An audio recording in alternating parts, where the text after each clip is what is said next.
buyers and traders to encroach on the roads and road reserves. Further noting that there have been instances of accidents leading to multiple deaths due to this unregulated use of road developments. Appreciating that proper access roads to marketplaces would ease access by buyers and therefore avert accidents due to the converging of traders and buyers on roadsides, thus enhancing road safety and delivery and service delivery, which providing opportunities for economic engagement for the traders.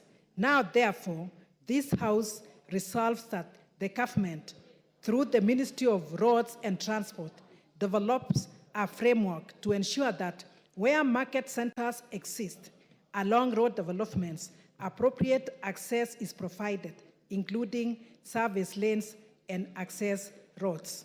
Honorable Speaker, I thank you. Next order. Order number 7, questions and statements.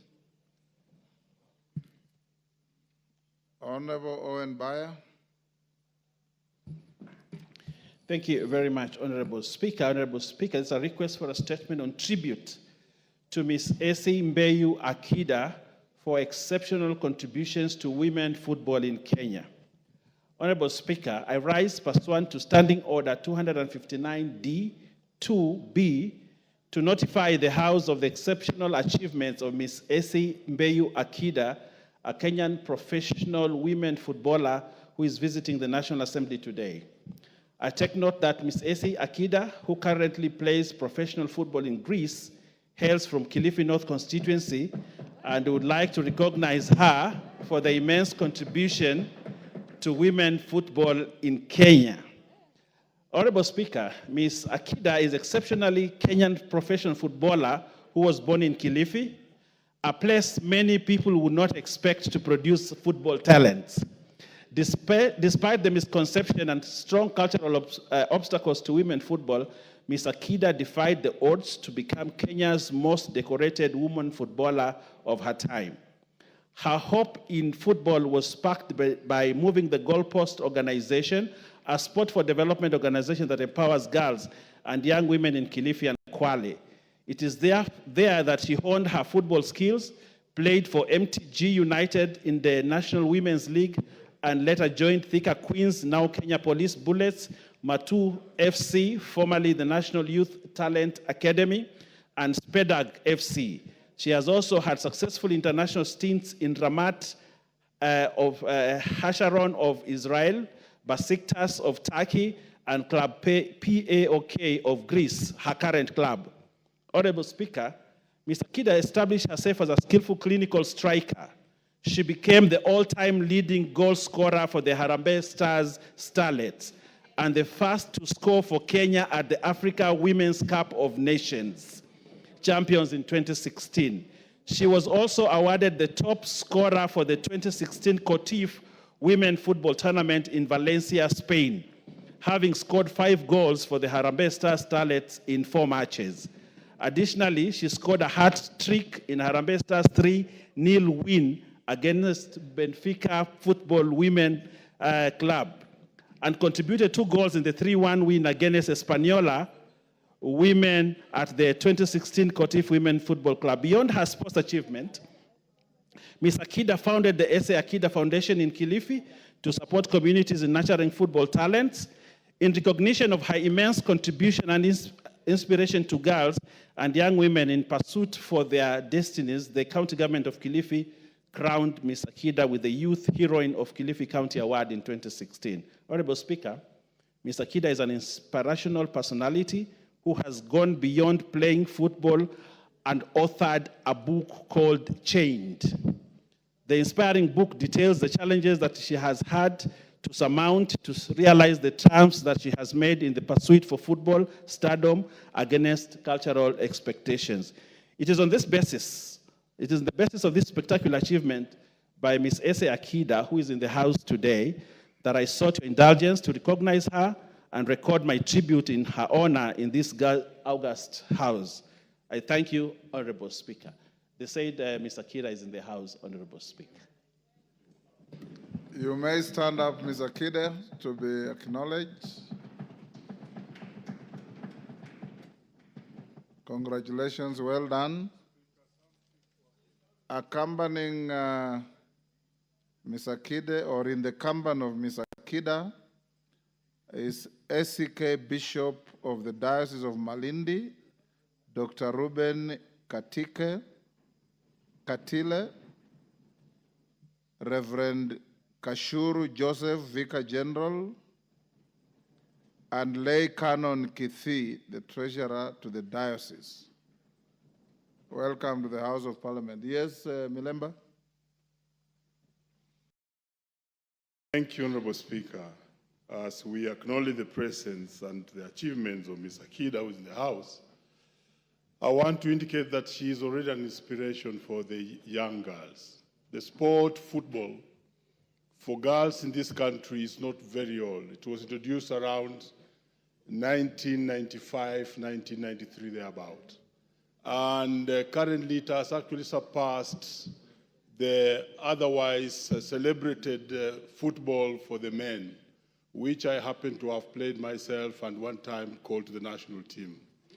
I'm happy that the members of the Bunge FC who are in the House, including goalkeeper, member of parliament for, is it Borabu? Gituru Masava is in the House. We want to encourage the other girls who are actually practicing and playing football that they be inspired by Ms. Akida, who has actually gone beyond the boundaries, and the sport football for girls can become the best, well beyond the one of the men, given that we lost the glory of the Mulambas, the Masigas, the Ubwakas, and the rest of us. Thank you, Honorable Speaker. Irene Mayaka. Thank you, Honorable Speaker. Honorable Speaker, let me also, as a soccer enthusiast, just acknowledge Akida for the fantastic job she has done, for even going ahead to write a book. And Akida is one of those girls from the Harambee Starlets who continue to inspire the girls in this country to play soccer. And Honorable Speaker, I just want to encourage the Bunge FC, members who are here, that if you did not know, for the first time in Kenya, the women soccer under-17 team has taken Kenya to the World Cup, something that has never happened in this country. And that is because of the people like her who continue to inspire our girls. And I want to wish her the very best. And on my own behalf and on behalf of the other ladies, congratulations and thank you, Akida, and thank you for your book. You inspire us. Thank you. Yes, Honorable Tandaza.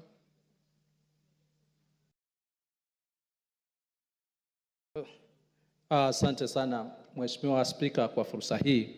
Ningetaka nami niweze kutoa shukurani zangu na kongole kwa dada yetu kutoka Pwani Akida ambaye ameweza kufika kiwango cha kimataifa. Hii ni kuonyesha kwamba talanta zipo kila mahali, hasa upande wa Pwani. Tukija kwa upande wa soka, ni mwezi tu uliopita tuliweza kupeleka kijana katika kampi kule Bomet ya mbio na ametoka Pwani. Kwa hivyo ni vifaa ndio ambavyo vinakosekana, ni mafunzo ndio ambayo yanakosekana, lakini kwa ile njia ambayo dada yetu ametuonyesha, tuna imani kwamba Wapwani tutaweza kusaidia gurudumu la talanta katika ngazi za kimataifa, tukijua kwamba talanta ni ajira. Asante Mheshimiwa Spika na kongole dada yetu Akida. Nataka tufungie hapa. Kwa niaba ya bunge lote, Mama Akida, tunakushukuru sana kwa heshima ambayo umeiletea nchi yetu, na uendelee kusaidia wasichana wadogo wengine Kenya mzima ili waweze kunawiri talanta zao katika nyanja ya michezo, hasa soka. Asante sana. Honorable Mohamed Abdikadir Lakdera.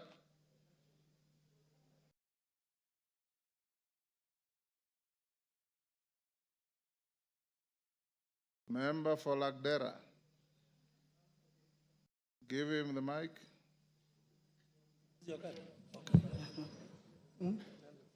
Thank you, Mr. Speaker, for giving me this opportunity. I have a statement, a request for a statement regarding elephant invasions and sighting of lions in parts of the constituency. Honorable Speaker, pursuant to the provision of Standing Order 44-2C, I wish to request for a statement from the Chairperson of the Departmental Committee on Tourism and Wildlife regarding the increased invasion of elephants and recent sightings of lions in parts of the constituency.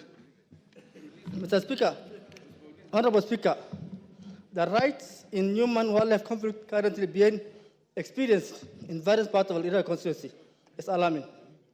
This has become an issue of urgent public concern, as it threatens the safety, well-being, and livelihood of local communities. There have been multiple dangerous encounters involving stray elephants and lions, which have already resulted in tragic loss of life and serious injuries. The first incident that was reported on 2nd of September 2024 involved a stray elephant at Ma'alimi location, Tokuduk sub-location, which caused the death of a local resident, Mr. Khalif Jolo Kase, of ID number 2756-9468, and some goats. A second attack took place in Serbi area, Mdogasha Township, on 22nd September 2024, severely injuring Mr. Hassan Ibrahim and Mr. Muhammad Ibrahim. Honorable Speaker, additionally, on 10 September 2024, residents reported sightings of 2 stray lions in Mdogasha and Eland areas. These lions seen within human settlements, where most of community and social economic activities, including livestock rearing, take place. The presence of these predators has created widespread fear, and they pose direct threat to the lives of both residents and their livestock. Honorable Speaker, it's against this backdrop that I seek a statement from the Chairperson of the Departmental Committee on Tourism and Wildlife on the following. 1. Immediate measures being taken by the Kenya Wildlife Service, KWS, and other relevant authorities to protect the lives of the affected residents and their livestock from further wildlife invasions. 2. Plans that are in place to mitigate future wildlife intrusions, especially areas prone to frequent wildlife movement, and immediate measures on how the government and relevant agencies will ensure the local communities are adequately protected from such dangers moving forward. 3. Clarity on the type of assistance and compensation that will be offered to the families of the deceased, those who have been injured, and those who lost livestock. And lastly, any plans on a broader wildlife management strategy being developed, if any specifically targeting communities living close to wildlife zones, to ensure that such conflicts are minimized in the future. Thank you, Honorable Speaker. Chairman, Tourism. Abi Kareke. Vice Chair. Majority Leader. Where are your chairmen?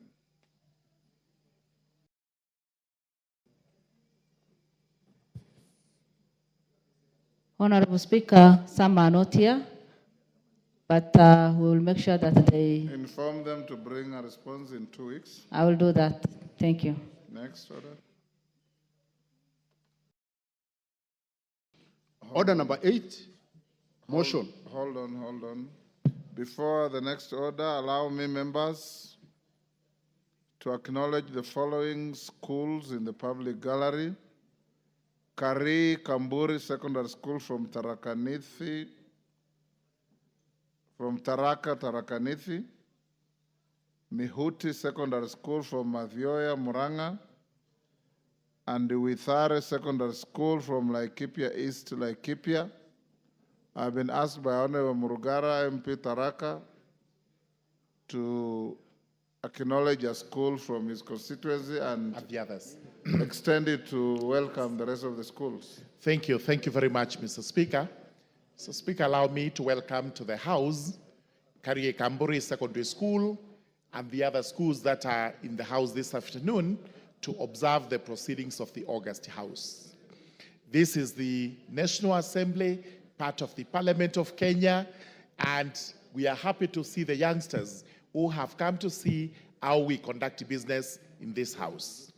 It is important that they actually learn because they are the future leaders, they are the leaders of tomorrow, and they'll be coming over to succeed us when our time to exit comes and they have to come in and they continue with the work being done.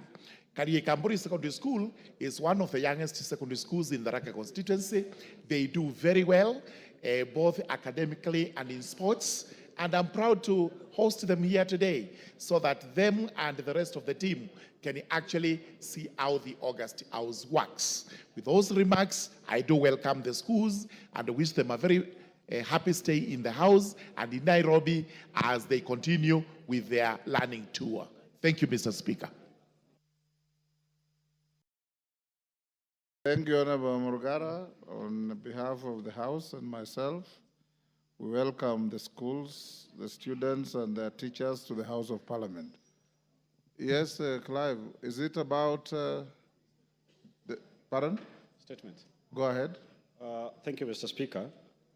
I'm rising to do a follow-up on a statement that I sought on 24th April in regard to the status of the Kenya Digital Economy Acceleration Project funded by the World Bank. Mr. Speaker, I would like the chairman, Honorable Kiarie, to listen because I was promised that the response will be brought to this House after 2 weeks. Honorable Speaker, after 3 months with no response, I again rose on a point of order reminding the House that there's a statement that has not been responded to. Again, the chair, Honorable Kiarie, promised that in 1.5 weeks, he was going to give a response in this House. Honorable Speaker, I'm rising up against 2 months later to remind him that his 2 weeks are yet to lapse. Honorable Speaker, this is a weighty issue because this is money that was meant for last mile connectivity on the ICT. 390 million US dollars. That money, Mr. Speaker, either has vanished or simply no response is supposed to be given. Can I be informed whether there is a response or there is no response so that I restructure the question now with more facts and present them to this House? Thank you, Mr. Speaker. There's no provision under which you can restructure your question or request for a statement. KJ, from April to now, is inordinately long. Mr. Speaker, I do acknowledge that, yes, the request was made on the 28th of May. We channeled it to the ministry. And Mr. Speaker, I can say there was great delay from the response that we were expecting from the ministry. However, on the 3rd of September, we received a response, Mr. Speaker. And you do tell us that committees are here to work. The committee considered the response that we got from the ministry. And Mr. Speaker, it was not a report that we were ready to table in the House, Mr. Speaker, in the form and style that it was in. So what we have asked the clerk of the committee to do is to have the report that has come already to be scheduled, to be presented to the House, but at the same time, we have also sought the specificities that we thought were lacking from the response from the ministry. So these two processes are going on concurrently. There is a response that we feel is insufficient and inadequate to respond to the question raised, but we also feel that the ministry ought to offer more specificities to the responses that they have given as a committee, and I want to assure the Honorable Clive that we do take that issue very seriously. It goes to the core of the Kenya Super Digital Highway project, and if answered properly, it will be for the benefit of all members in this House. So, Mr. Speaker, we have an insufficient report. It's already being channeled through the systems, but as they are doing that, there are some specificities that we are still seeking from the ministry. I thank you for your magnanimity, Mr. Speaker. Order, members at the bar. Order. Members conducting an illegal kamkunji in the chamber. KJ, that explanation is inadequate.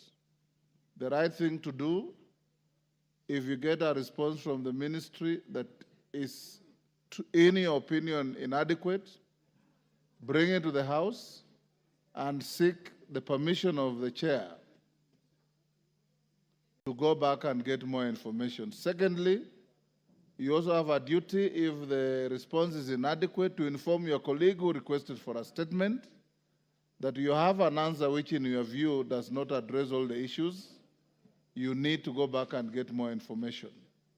Thirdly, is available to you to summon the ministry, the minister and his team or her team, to come before you and invite the questioner to also attend so that you can deal with the issues.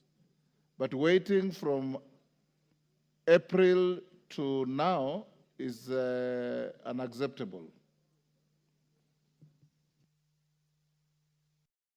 Mr. Speaker, I want to confirm to the House that we have actually taken the course of action that you are directing.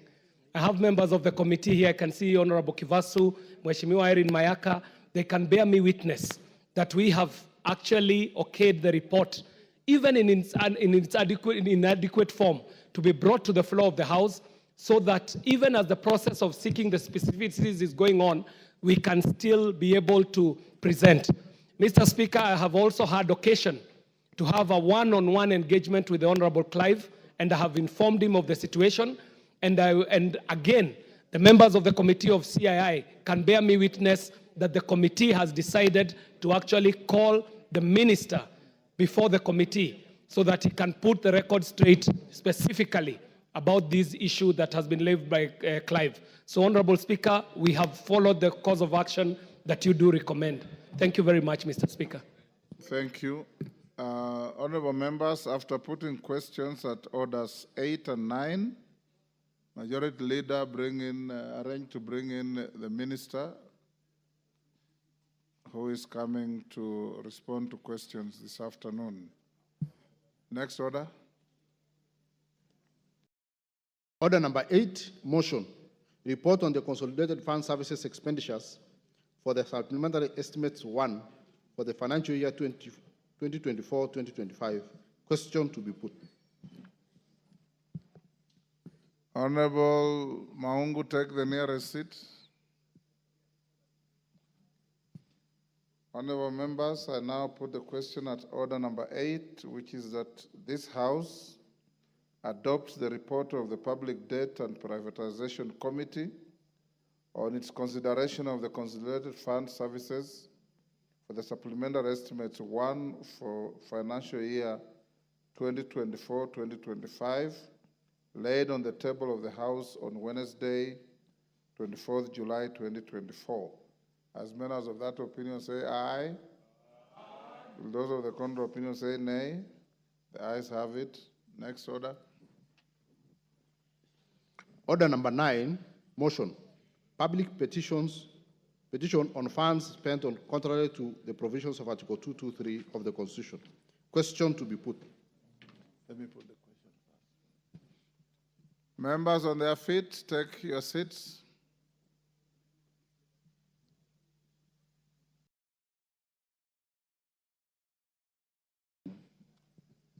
Thank you. Honorable members, I now put the question at order number 9, which is that this House adopts the report of the Public Petitions Committee on its consideration of public petition number 4 of 2022 regarding funds spent by the national government contrary to the provisions of Article 223 of the Constitution, laid on the table of the House on Tuesday, 12th March 2024. As members of that opinion say aye. Will those of the contrary opinion say nay? The ayes have it.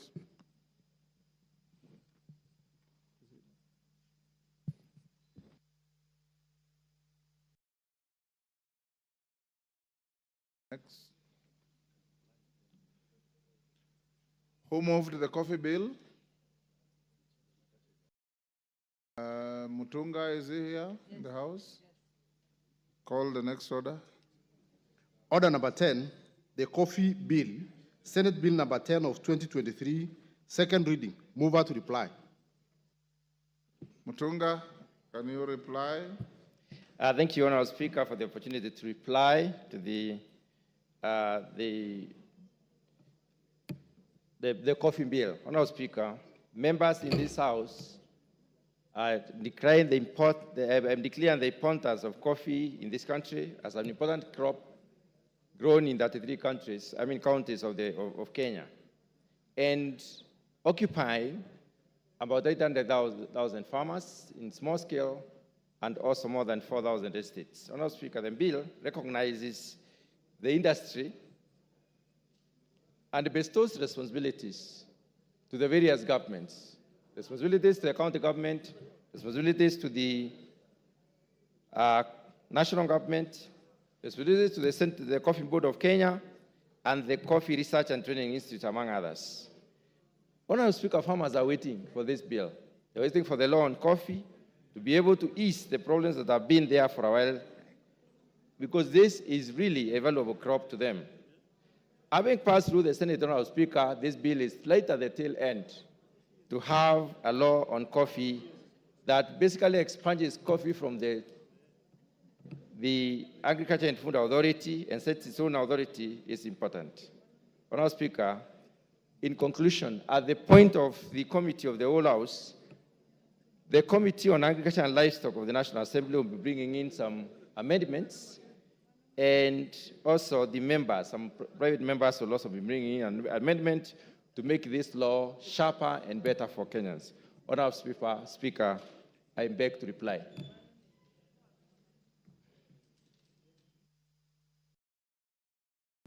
Member for Lagdera, take your seat.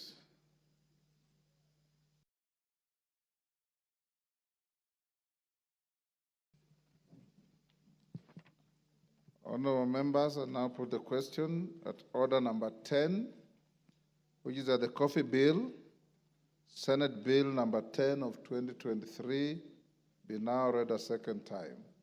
As members of that opinion say aye. Aye. Those of the contrary opinion say nay.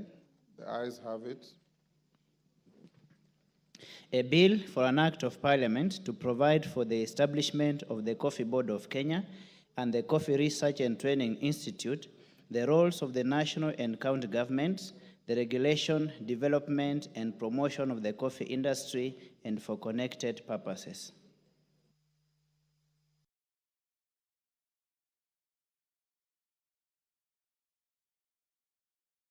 Honourable members, we'll go back to order number 7. We have in the House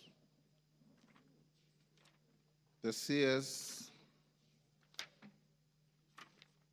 for Minister of Youth Affairs, Creative Economy and Sports to respond to questions as listed out on the order paper.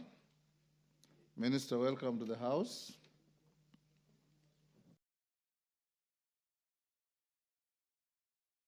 And you, Majority Leader, who are the owners of these questions?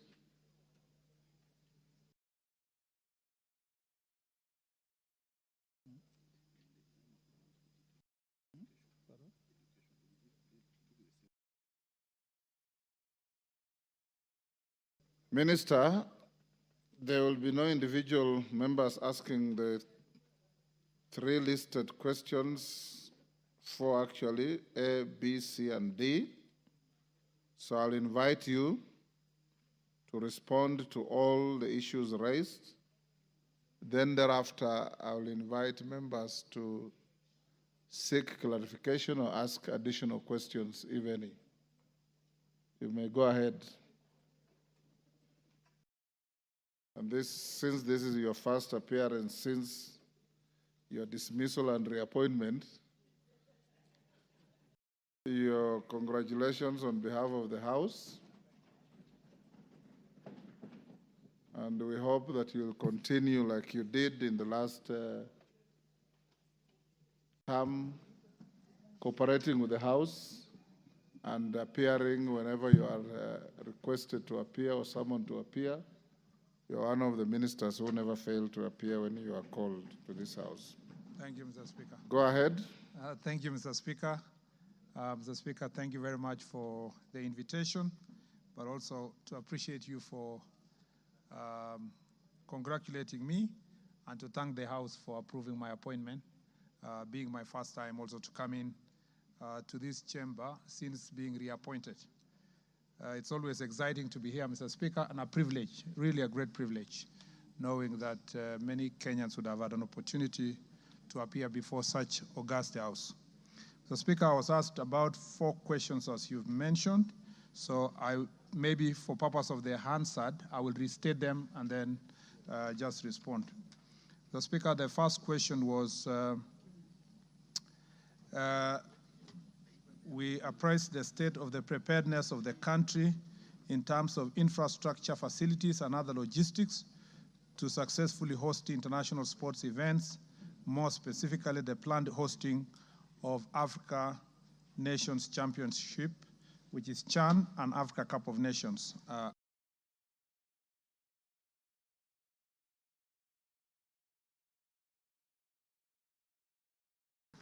I want to say, Mr. Speaker, that the Ministry of Youth Affairs, Creative Economy and Sports, through Sports Kenya, embarked on a number of sports infrastructure projects during the 2nd, 3rd, and 4th medium-term plan of the 2013 to 2017, 2018 to 2022, and 2022 to 2027, respectively. We are aligned to the National Vision 2030 and the Kenya Kwanza Government Manifesto. Kenya, Uganda, and Tanzania have jointly secured hosting rights for Africa Cup of Nations 2027 and also a soccer championship, Mr. Speaker, known as the CHAN 2025, which is Total Africa Nations Championship, leading to targeted upgrading of some facilities in compliance with the requirements of the championship. The bid was awarded to the 3 countries by the Executive Committee of Confederation of African Football on 27th of September 2023. The Cabinet approved to host the sports event on 3rd of October 2023.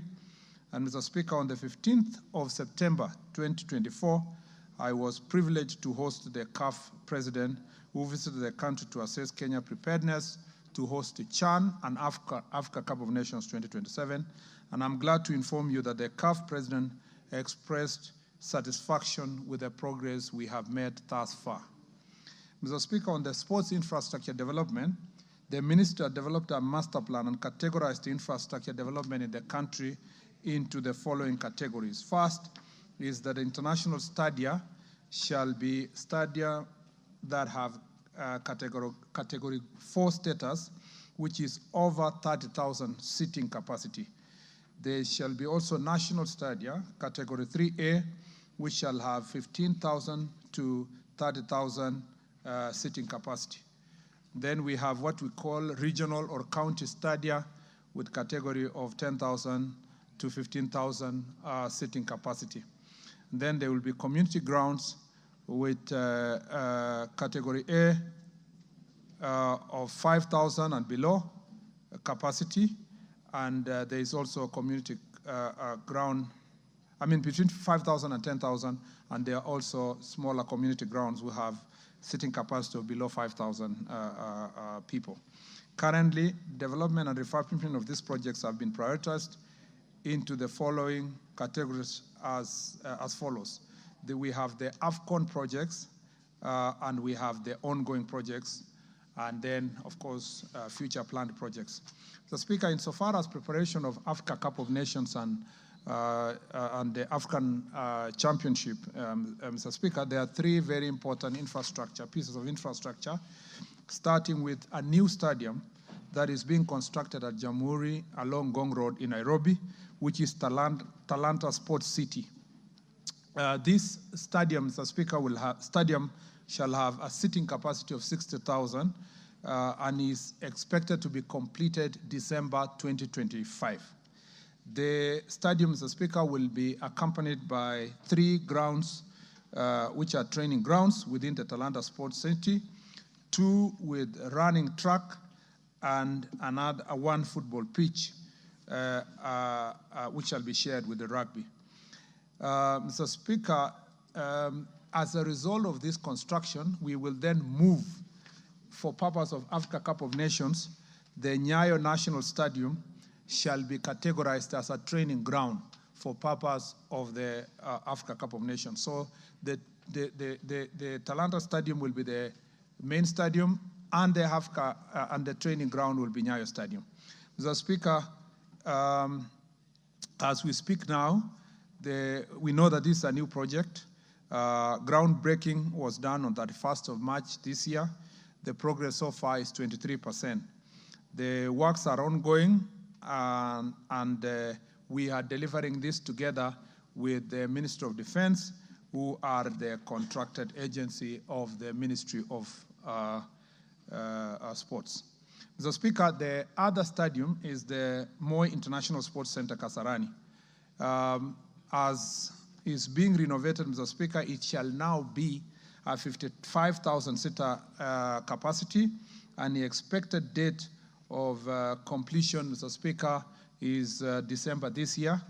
The main works that are being done to refurbish the stadium is installation of new roof, Mr. Speaker, that will have a greater enclosure of the stadium, 30 meters around the stadium, installation of seats, upgrading of flood lighting to what is called 3,000 lux, expansion of the VIP pavilion, refurbishment of the football pitch, installation and installation of access controls, audio visual systems, sound, VAR, and CCTV to the stadium, and the upgrading of the changing rooms, doping control and medical rooms, upgrading of the press and media center, Mr. Speaker.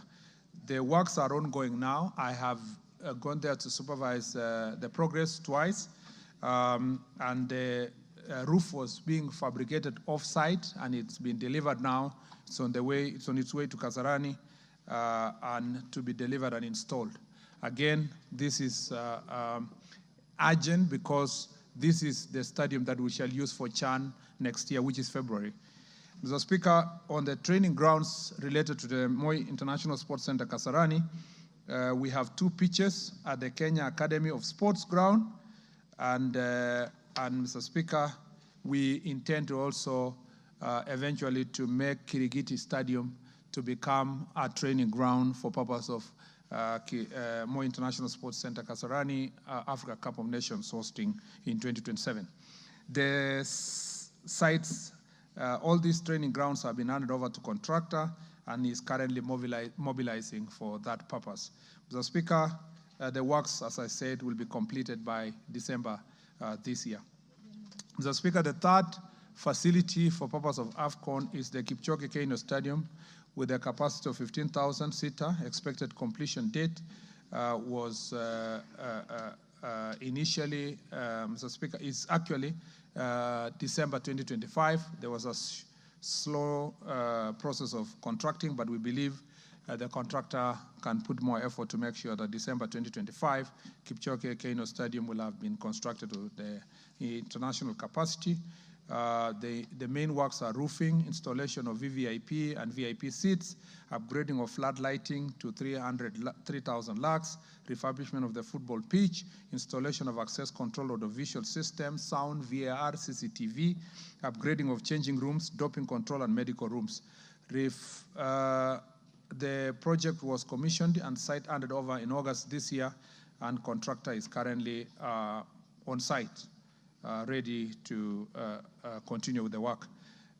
There's also, as part of the works, upgrading of the press conference and the media center, and upgrading the perimeter wall and replacement of the tartan track to make it international. Mr. Speaker, as part of the training grounds of the Kipchoge Stadium, we shall be commissioning works on Kapsabet Stadium, Eldoret National Polytechnic grounds, and 64 Stadium, all of 2 of whom which are in Uasin Gishu, and the other is in Nandi County. Mr. Speaker, for part of CHAN projects, Mr. Speaker, initially Kenya, Uganda, and Tanzania, after bidding for CHAN, the ministry established and identified the following stadia to host CHAN. That was Masinde Muliro, Kandui Stadium, Buhungu Stadium, and Nyayo National Stadium. However, when CAF inspectors visited the country, they above facilities, they recommended that only Moi International Sports Center, Kasarani, and the Nyayo National Stadium shall be eligible to host this very important tournament. And therefore, Mr. Speaker, as far as Nyayo Stadium is concerned, Nyayo is going to be 18,000-seater. It's actually an 18,000-seater stadium. And Mr. Speaker,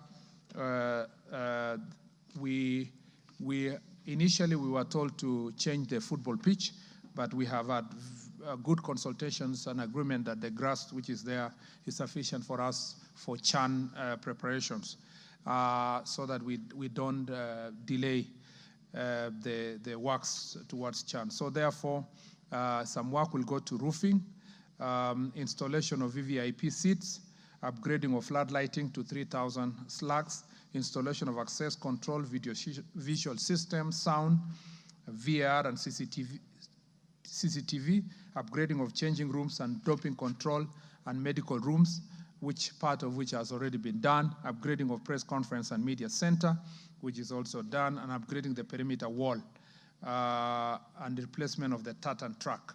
Mr. Speaker, as part of the Nyayo National Stadium being the facility, Police Sacco Stadium and Ulinzi Stadium shall be the training facility, and the works will be done to make sure that they are up to standard as training facilities.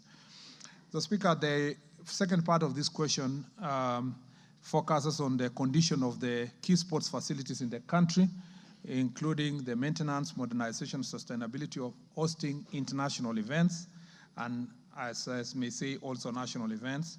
Mr. Speaker and honorable members, here below is a breakdown of current conditions of key sport facilities in the country. We have about 12 stadia that had been promised from the time the Jubilee administration came to office in 2013, and some of whom have become monuments of shame across the country because there were promises that are yet to be kept. And some of these stadia include Kinoru Stadium in Meru, Kirubia Stadium in Tharaka Nithi, Marsabit Stadium in Marsabit County, Kamarin Stadium in Elgeyo Marakwet County, Ruringu Stadium in Nyeri County, Wote Stadium in Makueni, Karatu Stadium in Kiambu, Puhungu Stadium in Kakamega, Masinde Muliro Kandui Stadium in Bungoma, and Kirikiti Stadium in Kiambu, Jomo Kenyatta Stadium in Kisumu County, and Wanguru Stadium in Kirinyaga County. Mr. Speaker, let me start with Kinoru in Meru. The overall completion of the Kinoru Stadium is 99%. It is 15,000-seater stadium, a FIFA standard football pitch, a borehole and associated water storage facilities, generator, electrical and mechanical works, subbase for 8-lane track. We have a VIP lounge and athletes changing rooms and so forth, and CCTV installation. Mr. Speaker, this is 99% done. And Mr. Speaker, there are a bit of concerns here, which makes it the 1% that needs to be completed and for the stadium to be used as it ought to be for national FIFA events and other athletics events. Kirubia Stadium, Mr. Speaker, again, this is the overall completion of this project is 99%. It's a 2,000-seater pavilion, FIFA standard football field, a borehole and associated water storage, electrical and mechanical works, and 6-lane tracks with field and event facilities. The project is practically complete. However, there is a need to expand the VIP holding rooms and presidential dais, which was not in the original specs. Further, we have asked Sports Kenya to collaborate with Kenya School of TVET to review the design and bill of quantities and advise on the budget requirement to facilitate the completion of that remaining part of the stadium. The Marsabit Stadium in Marsabit County, Mr. Speaker, is estimated to be 85% complete. It's a 15,000-seater stadium for full design scope and current scope of 6,000-seater, a FIFA standard football field, boundary wall with gates, a borehole and associated water storage facilities, car park area, electrical works, 8-lane track with field events facilities. The Sports Kenya scope was completed by the scope for Sports Kenya national government, for that matter, was completed on 30th May 2022, save for the pitch, which was varied from natural grass to synthetic turf. Construction of VIP pavilion by the county government stalled with glaring structural integrity shortfalls. The State Department of Roads conducted integrity tests and have submitted a report. I have directed Sports Kenya to work with Kenya School of TVET to review the recommendation on advice on cost for the re-advertisement of the works that are remaining. And the works will be undertaken by Sports Kenya to complete and restore and retrofit the areas, Mr. Speaker, that were actually left out. Kamarin Stadium in Elgeyo Marakwet County, Mr. Speaker, this is the most talked about project and the most source of embarrassment when it comes to sports stadia. The initial completion rate was 35%. It shall be a 15,000-seater stadium for full design scope with FIFA standard football field, a borehole and associated water storage facility, electrical mechanical works, and we intend to construct 8-lane tracks with field events facilities. This was identified to be an important facility for sports training, Mr. Speaker. For the benefit of this House, it hosts 3,000 athletes in the country, Mr. Speaker, and it has extreme importance, this stadium, to that effect. The project contract was terminated. The scope has been then integrated to the prototype designs that have been prepared by the School of TVET.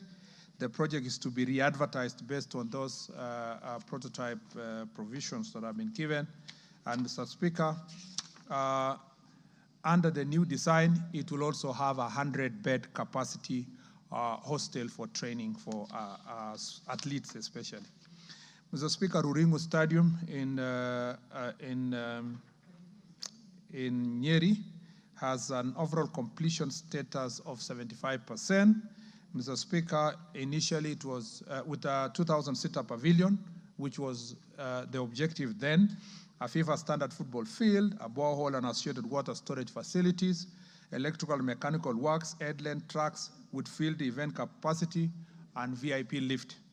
Mr. Speaker, the contract also, the same contractor with the contractor for Elgeyo Marakwet County, Kamarin Stadium, was also terminated. And Mr. Speaker, the scope has been integrated in the prototype designs developed by the School of TVET. The project will be re-advertised, Mr. Speaker, afresh, and using the new designs, we will deliver at least a 10,000 seater capacity of a stadium, Mr. Speaker, and that is our objective. On Wote Stadium, Mr. Speaker, the overall completion status of Wote Stadium, 65% of the following scope of works: 1,500-seater pavilion, 8-lane tracks with field events facilities, a FIFA standard football field, a boundary wall with gates and borehole and associated water storage facilities. Original site was changed by the county government, causing delay in commencement of work. The new site had topographical, geological challenges necessitating variations to stabilize the ground, which was unstable on the western side of the field. We have asked Sports Kenya to integrate to the prototype design developed by School of TVET so that we can also deliver the same. Mr. Speaker, Karatu Stadium in Kiambu, the overall completion status now is 90%. As a matter of fact, I will be visiting Karatu Stadium on Friday, Mr. Speaker, because our intention is to take over the stadium by the end of October, which is on 30th October 2024. The stadium is 1,500-seater pavilion, a FIFA standard football field, a borehole and associated water storage facilities, electrical mechanical works, and 6-lane track with field events facilities. On the Masinde Muliro Kandui Stadium, Mr. Speaker, construction of 10,000-seater terraces, associated mechanical, electrical works, and civil works, roofing, installation of seats.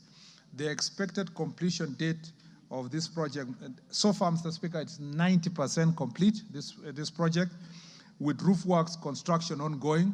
And Mr. Speaker, it is expected that it will be completed on December 2024. Phase 2 of the roofing scope is expected to be completed on 24th October of 2024, which is next month.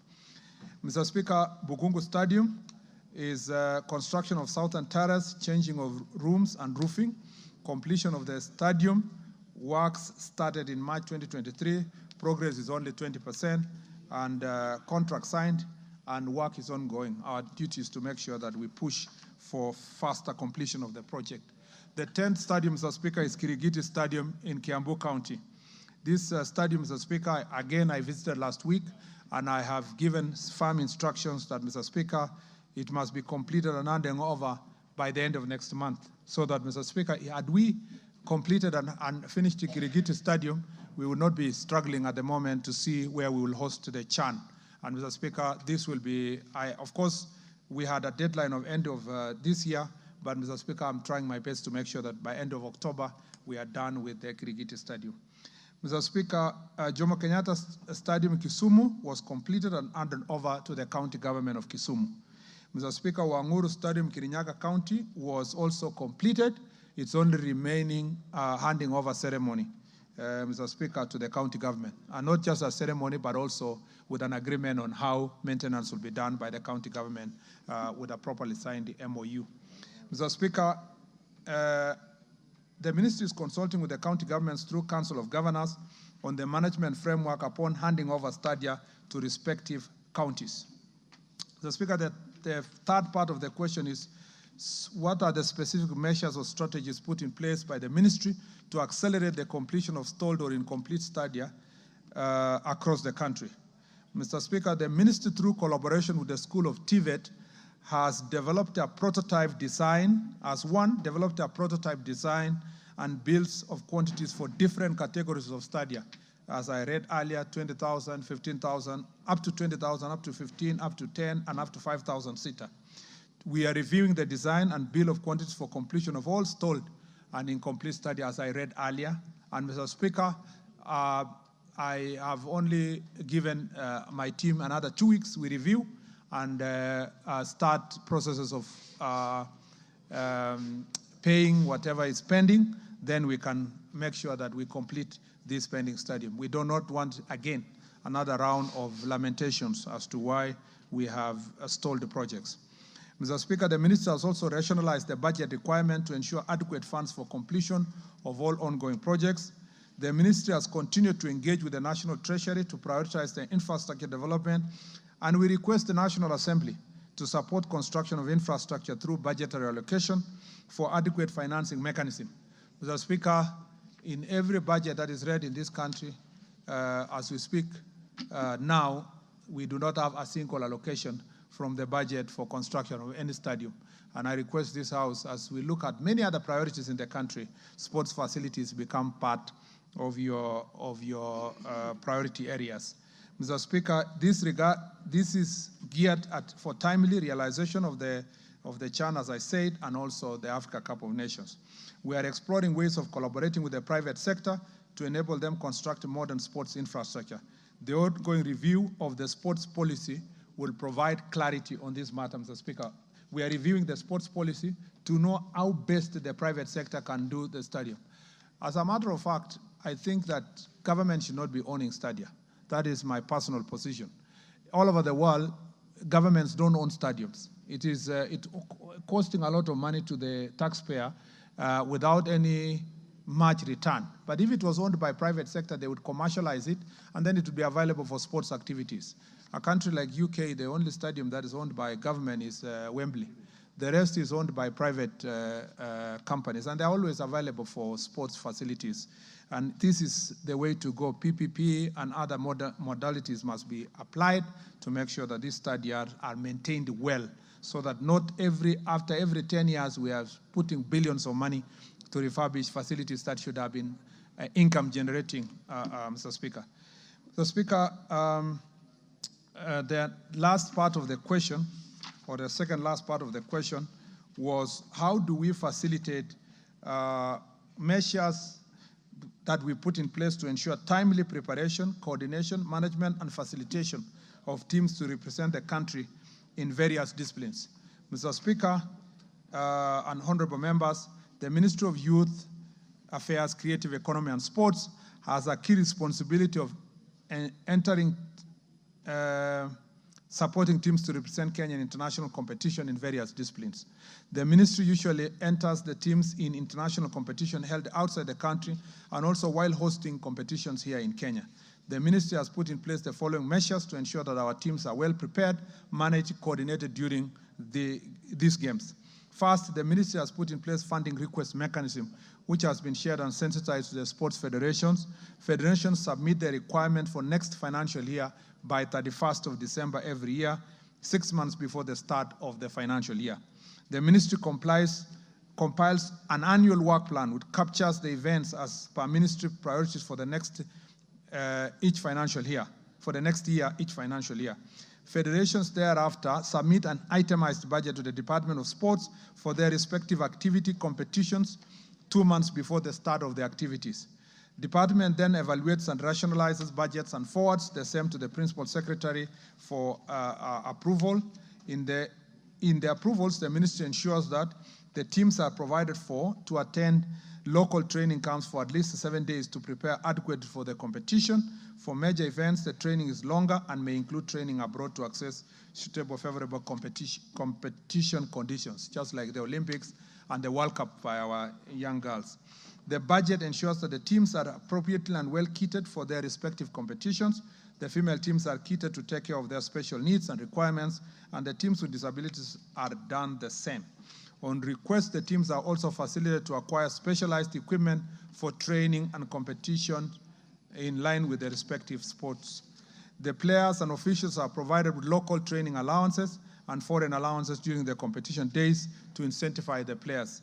The teams are equally provided with travel insurances and medical covers to take care of injuries during competition and any further injuries that may go beyond the competition period. The teams traveling outside the country are accompanied by technical officers from the ministry to ensure their safety, proper welfare, and for proper reporting and feedback for each event. For teams comprising of ladies and minors, the ministry ensures that they are accompanied by chaperones and safeguarding officers to ensure athletes' safety at all times. After competitions, the athletes who excel are rewarded with cash awards as provided in the Cash Award Honor Scheme. This meant to encourage and monetize their effort during competition. In conclusion, our ministry is committed to ensuring that our teams are well prepared, well facilitated to participate in international competitions. Their good performance helps to raise the profile of our country and that of the athletes. We shall continuously revise, Mr. Speaker, our support to the teams as and when we need arise to ensure that we meet the necessary standards for our team's continued excellence in international competitions. Mr. Speaker, the next part of the question is the mandate of Kenya Academy of Sports. The Kenya Academy, Mr. Speaker, in line with the mandate of the Sports Talent Development, Kenya Academy of Sports has over the years undertaken various programs and activities aimed at identifying and growing sports talents at the grassroots. They include one sports camps, Mr. Speaker. The Academy has so far provided training to 3,457 talented children and youth in different sports disciplines through sports camps in football, tennis, volleyball, basketball, rugby, hockey, swimming, deaf basketball, chess, netball, and table tennis, among others, are summarized in the table below, Mr. Speaker. Mr. Speaker, and I've attached the table. I do not need to read it again, Mr. Speaker. And then, Mr. Speaker, number 2 is athlete scholarships. The Academy awarded a scholarship to, among others, Mr. Speaker, specifically on this one, to Selfa Ojiambo, a talented but very needy and vulnerable girl who was the 100-meter champion in 2000 primary school games. The Academy admitted the girl in St. Catherine's Nainga Girls and, Mr. Speaker, engaged her in training. In March 2023, as a result of the same, just as an example, Salfa won gold for Kenya in the 400 meters times by 100 relay in under 18 girls in Dar es Salaam, Tanzania. In April 2023, she was placed in the 4x4 relay team for Zambia, where she was number 3 in the finals. Mr. Speaker, this is just one example of some of the scholarships that have been given. We facilitate training. An academy facilitates training for athletes in various sports disciplines, including football, basketball, volleyball, hockey, and tennis. Mr. Speaker, collaborative training, the academy supports the following sports organizations to organize tournaments. The chess tournament, Mr. Speaker, that was organized here in Nairobi with 500 chess players participating. Martial arts tournament in Meru, where over 200 youth participated. Tong Il Mo Du Kenya tournament in Mombasa, Little League based in Meru, where 200 youth were involved in the games. The American Buffaloes baseball team, who organized an American Independence Day baseball tournament in Kasarani. Celebration of UNESCO International Day, among others. There are a number of activities. Development of curriculum to guide sports training, and the academy has already developed a curriculum of 6 sport disciplines, which is football, basketball, cricket, athletics, volleyball, golf, and motorsport. There is mental skills training and psychosocial support for athletes when they are going for international events, as listed. Mr. Speaker, the Sports Talent Development and Training Framework has been prepared by the Academy, and the objective of this framework is to provide guidelines for selection of and training of athletes and sports technical personnel, establish criteria for academy engagement and management of trainers, provide standards for establishment and management of sports facility equipment and training materials. Mr. Speaker, provide implementation of structure to sport talent development and training of the training at the academy. The academy also organizes, Mr. Speaker, national sports talent camps, and it has done a number of them from 2023.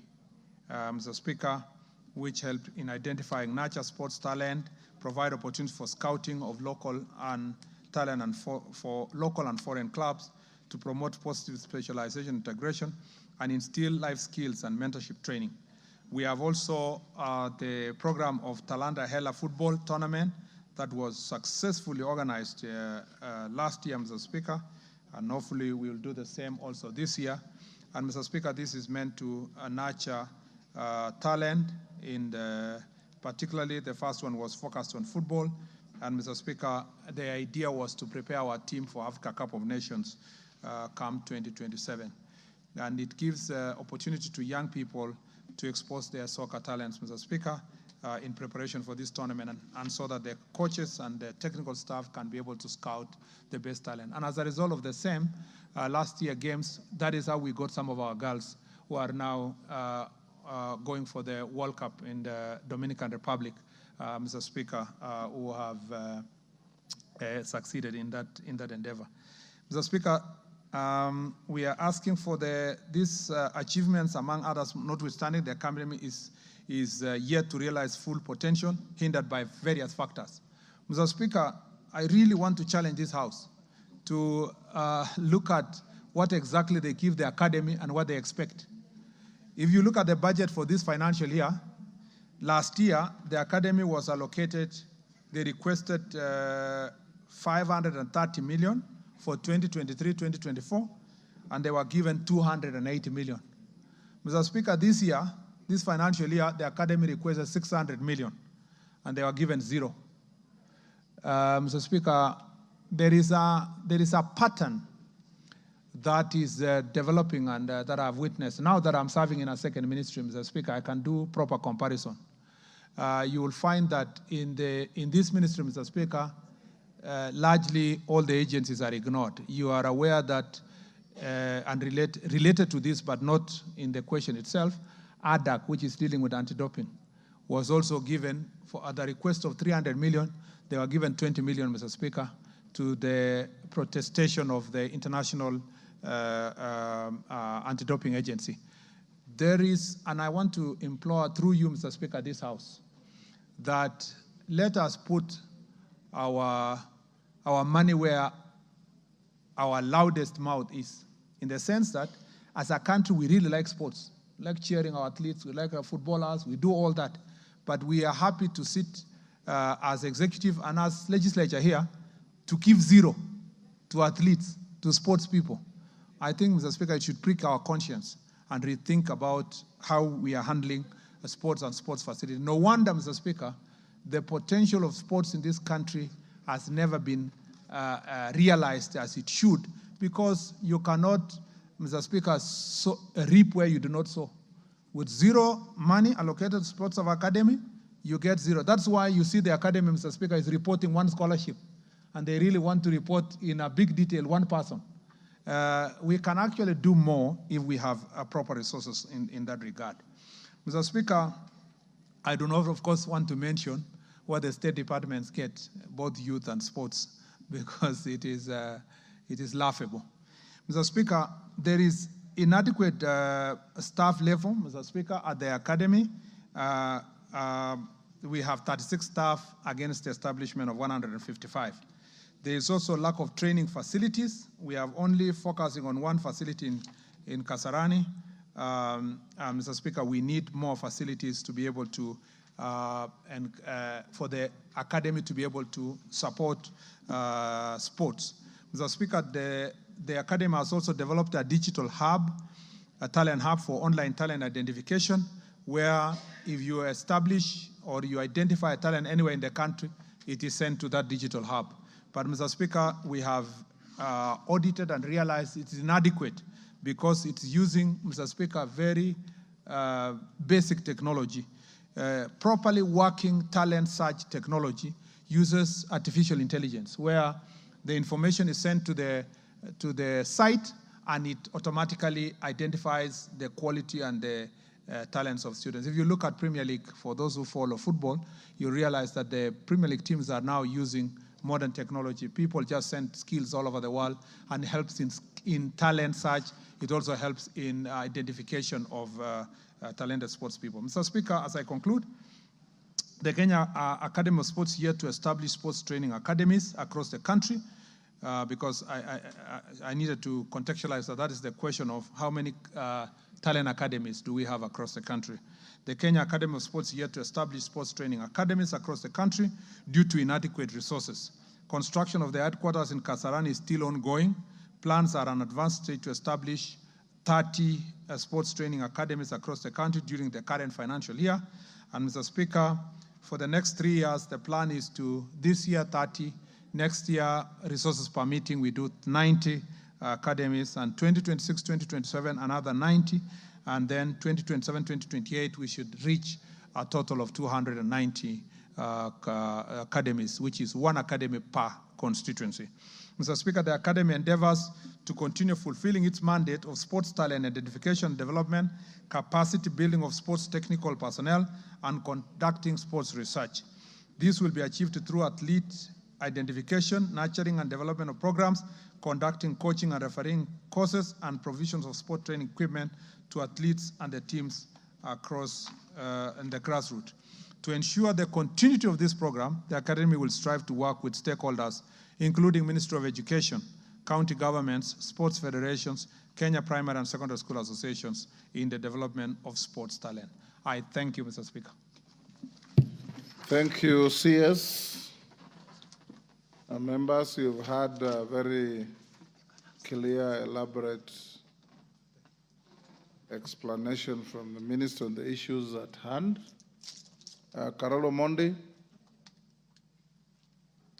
take the first 5, then you respond. Thank you very much, Right Honorable Speaker.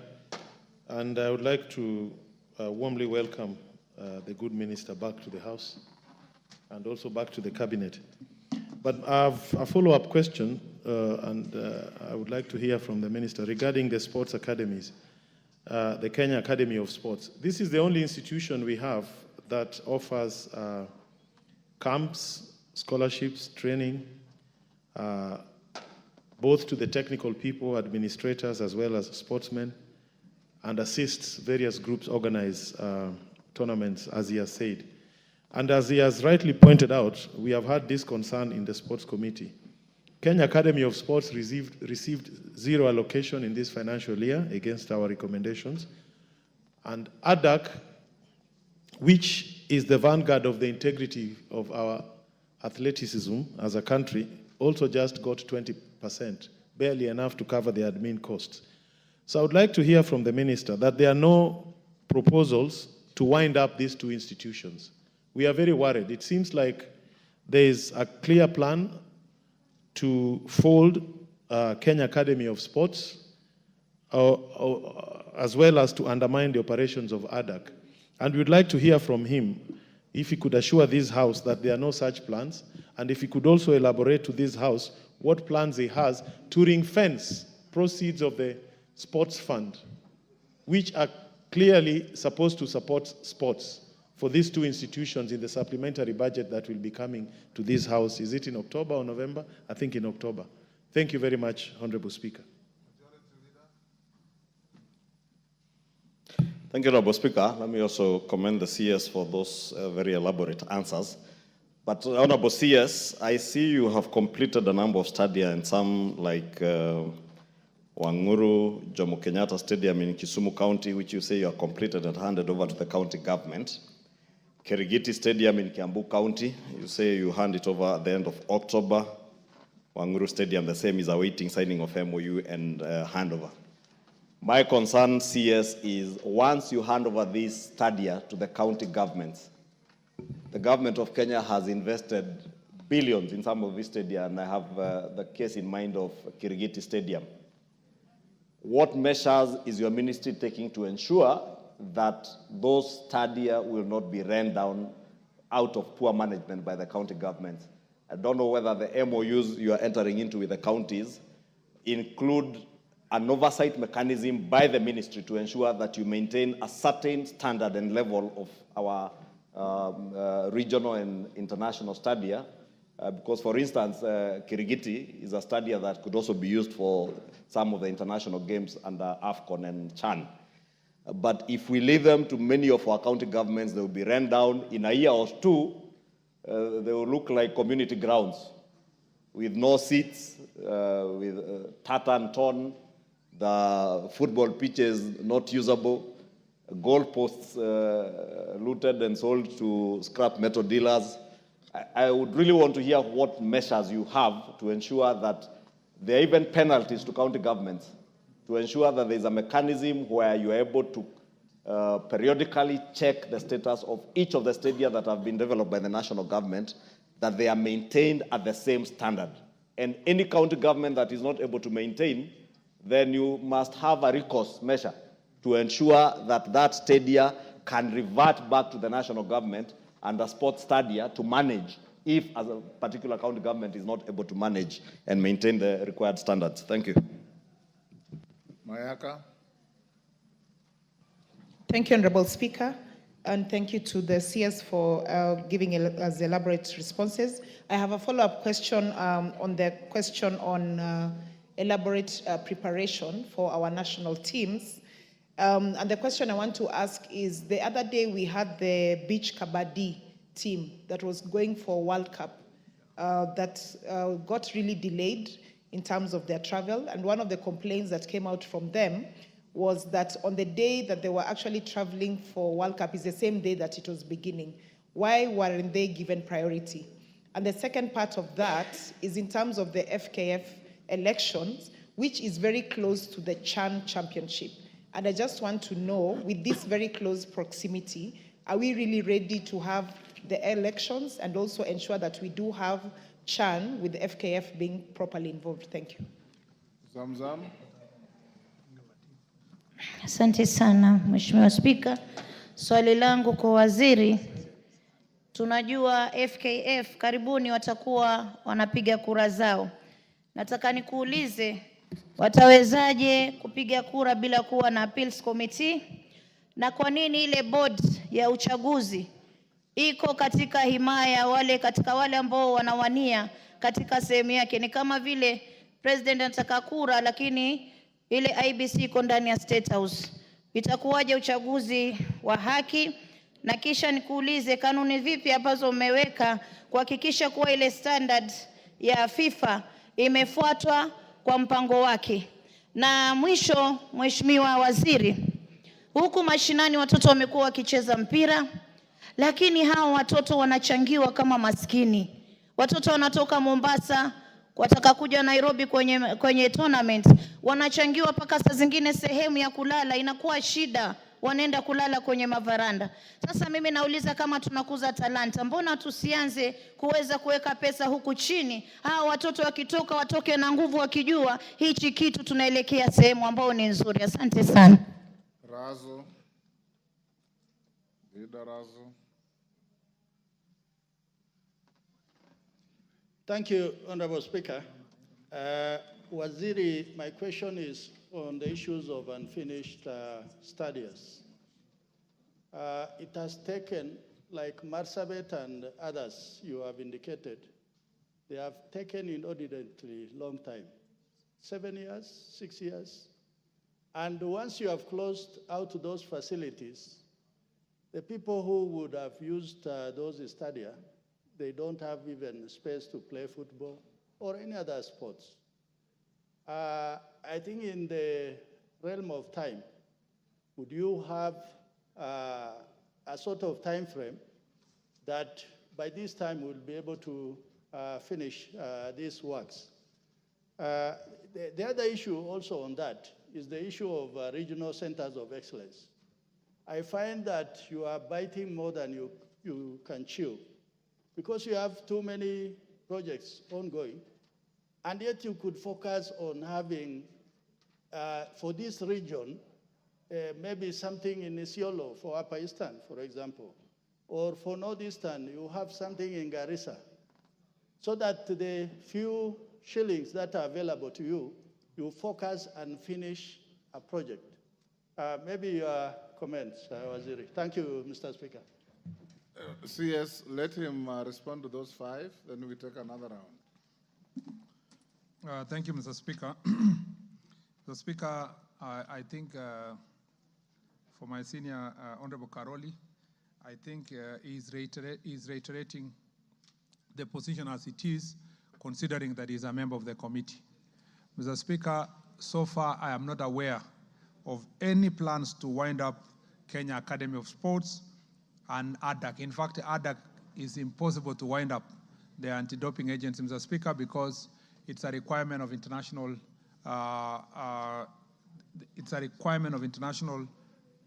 agency. For us to operate as a country sports facilities, we must be very careful how we treat ADAC. And therefore, for ADAC, I'm very sure about that. For the Kenya Academy of Sports, though it may be possible that there might be a conversation between that and the Sports Kenya, I am not aware at the moment that that has been progressed beyond just basic proposals. The issue we have a problem with is to have a very important grassroots agency having zero money. It's unbelievable, unfathomable, that at the moment we don't even have money to pay their salaries, let alone to carry out any project. So for that reason, Mr. Speaker, I will continue. We have had this conversation with Treasury, and I want the support of the committee and the House, the National Assembly, Mr. Speaker, to make sure that these resources are reinstated to run these very important agencies.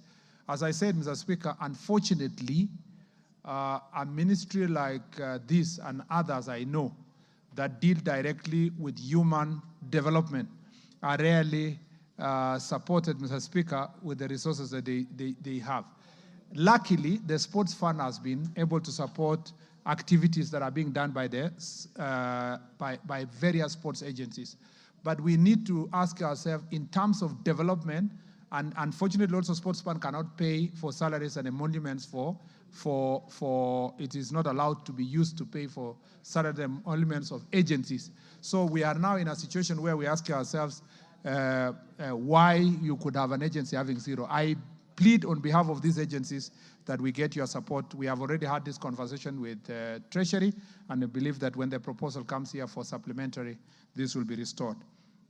In terms, the majority leader has asked a very important question, and it is a problem that we are grappling with as a ministry. The question is, once you hand over these facilities to county governments, what happens, Mr. Speaker, if they do not maintain? First, Mr. Speaker, that's why I said there has to be a conversation with Council of Government. It is not if, it is when. They are never maintained, so there's no if. Mr. Speaker, let me give the counties a benefit of doubt because, and I'm saying this because very few. So far Homa Bay County is doing very well with their stadium, which they built themselves, and it's, Mr. Speaker, fairly being well maintained. And the Deputy Speaker is saying it's because of woman. I don't think that's the reason only. Mr. Speaker, the thing I would like to say is that the MOU we are going to sign, that's why Wangoru has not been handed over, is because that MOU must capture all those issues. Mr. Speaker, They fear also that you develop as national government a facility and hand over to county. Then sometimes another county government will come, or a governor who is petty, and the national government or leadership of national government want to have a function there, the members of parliament or whoever. Then they say, oh yeah, it cannot be approved because they have political difference with MP X or Y. So that MOU will have to provide all those mechanisms, Mr. Speaker, of how this relationship will be established, considering the investment that has been done by national government. That is the most important thing we are going to have with that MOU. And as I said, Mr. Speaker, that's why it is nice progressively that these studies are owned by private entities so that they do not have consideration of this type of issues. Mr. Speaker, on the question of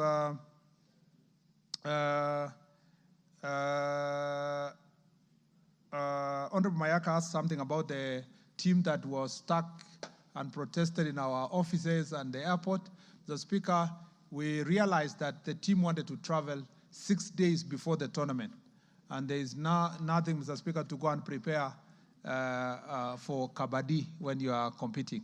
So we had requested them that they travel at least 2 days before to have time to recover and then to play, and so that we can save the costs. We communicated that to their federations, and they were well aware.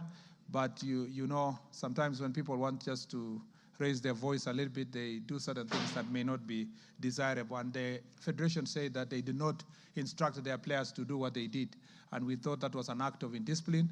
But nevertheless, we continue supporting them, and they are now out of the country participating in the tournament. Mr. Speaker, Honorable Zamzam has talked about the FKF elections.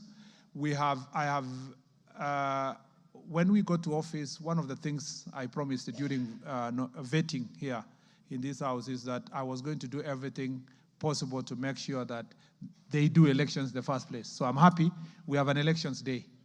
Now, we have the elections board, which is part of the regulations of FKF law.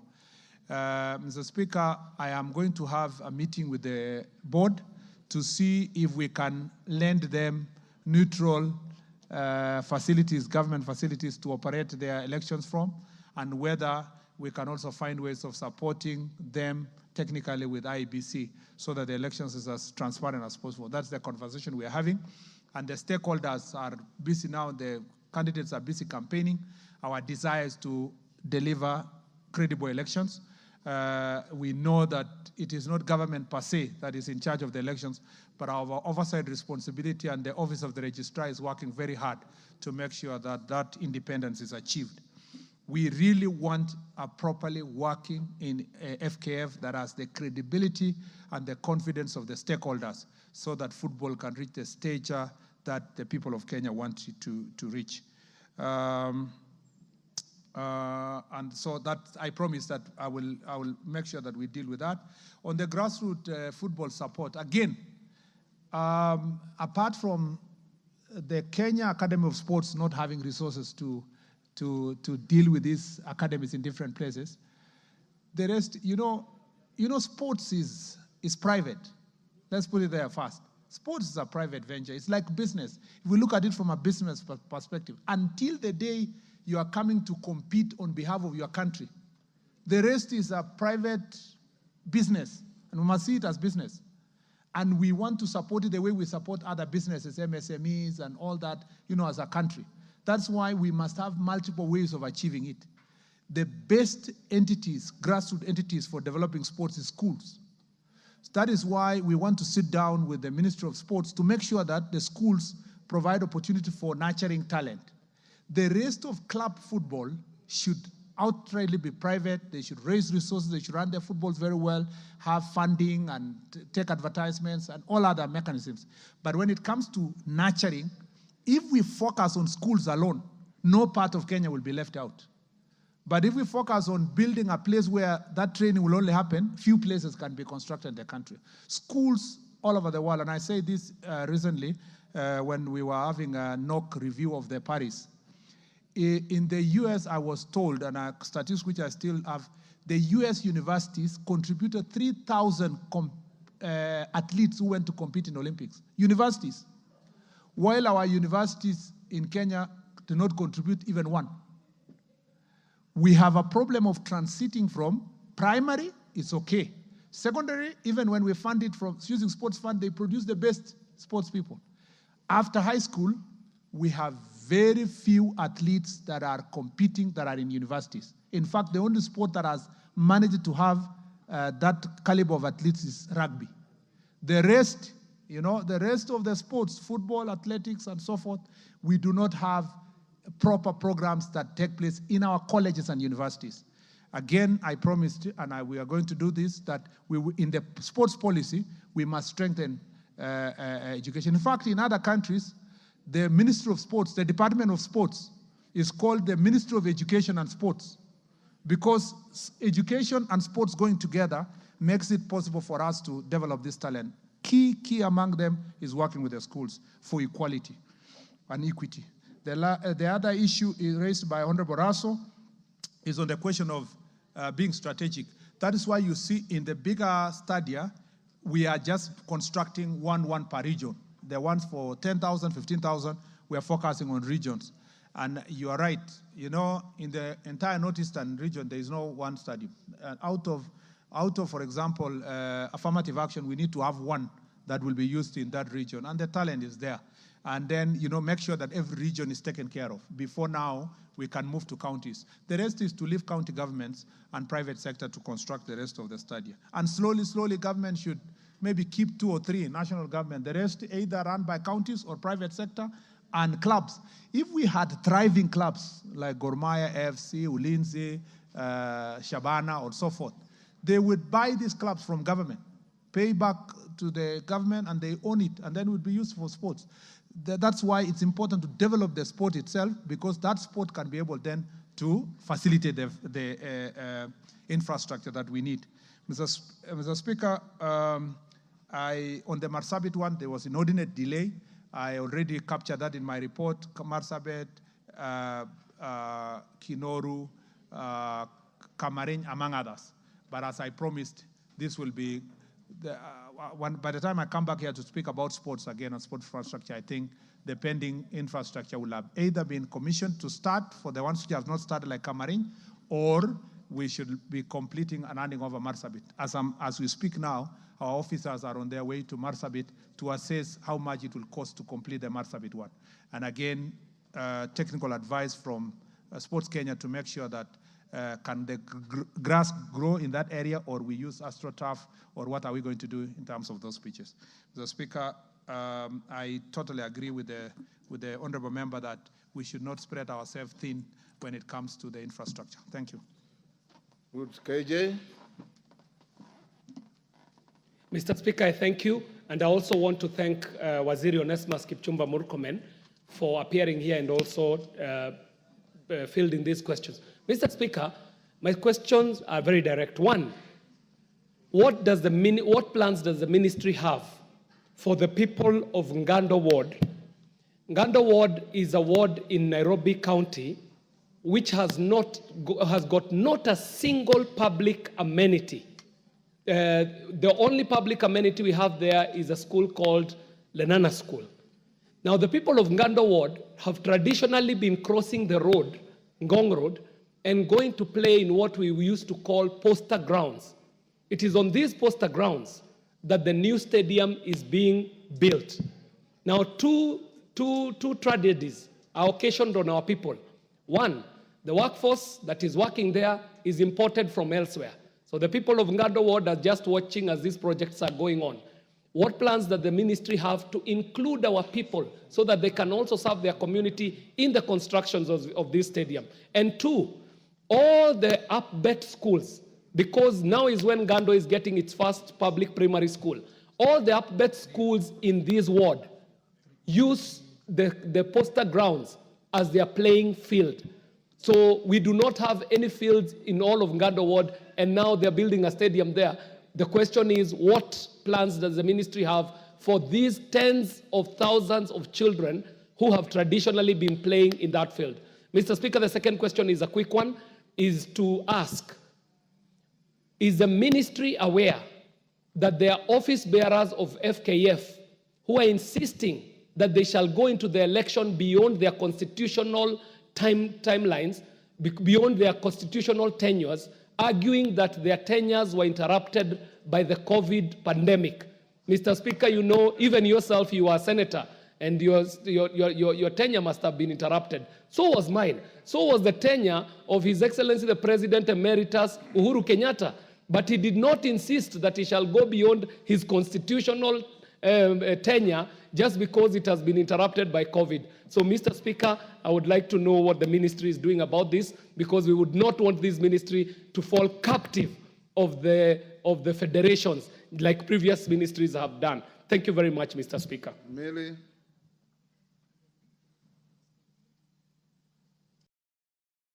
Thank you, Mr. Speaker, and thank you, CS. Mr. Speaker, I heard the CS speaking very well about the nurturing of talents. And as a member of parliament for Suba North and as a child rights advocate, I want to raise the case of Claire Mary Paul, who was identified and spent 4 months, and she's a Form 4 student. And then after she was identified, she was dropped. When they were about to go, and new people picked. Mr. Speaker, I'm saying as a child rights advocate, because you may have actually destroyed somebody's life permanently, while you are saying that you are actually trying to nurture sports. Is it not then self-defeating if you are wondering why we only have rugby that is doing well? If we can actually identify young people and destroy their futures by creating hope and dashing those hopes. And is one of the things that was said is they will be included, the girls who are left out. Is she still being included, even though as a spectator? And what do you have for her future? And finally, Mr. Speaker, I just wanted to know if you're still building a facility in Suba North for a sports academy. Yes, member for Tetu. Thank you, Mr. Speaker. And first of all is to congratulate the Minister for assuming his new role of, in the Sports Ministry. Mr. Speaker, I applaud the Minister for his intention to complete all our incomplete stadiums. But if I got it right, he mentioned that Roringo Stadium, the only stadium of meaningful stature in Nyeri, is at 75% complete, if I heard the number right. And I don't know whether the minister has been misled or he chose to mislead the House, because it is actually very close to a forest. This stadium started in 2017, and to the best of my estimate, and I've consulted some of my colleagues on phone from Nyeri, it is nothing more than 25% complete. I would like the minister to maybe lead the relevant committee of the House to go to Ruringo and ascertain whether the statement he has made in this House is correct. If not, he would rather withdraw and say he doesn't have the facts, because indeed Ruringo is not in the state that he has mentioned. 260 million has been sunk. The tartan that was put there 7 years ago is completely worn out. The artificial turf is completely worn out. The VIP, dyers and the rest is nothing more than 20% complete. So, Waziri, I think you have misled this House. Maybe you need to correct yourself. Thank you. Honorable Basil.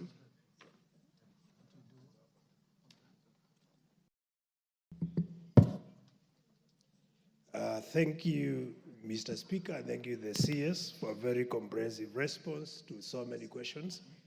As a member of this Committee of Sports, I would like to know what measures do you have to manage doping and end cheating? Number two, issues of corruption have dominated the ministry. So what are you going to do to manage corruption and to ensure we have progression in the ministry? How do you manage corruption? To eradicate. Eradicate or manage? No, you don't manage, you eradicate corruption. Because you asked him how he will manage corruption. No. Minister, do you have talents to manage corruption?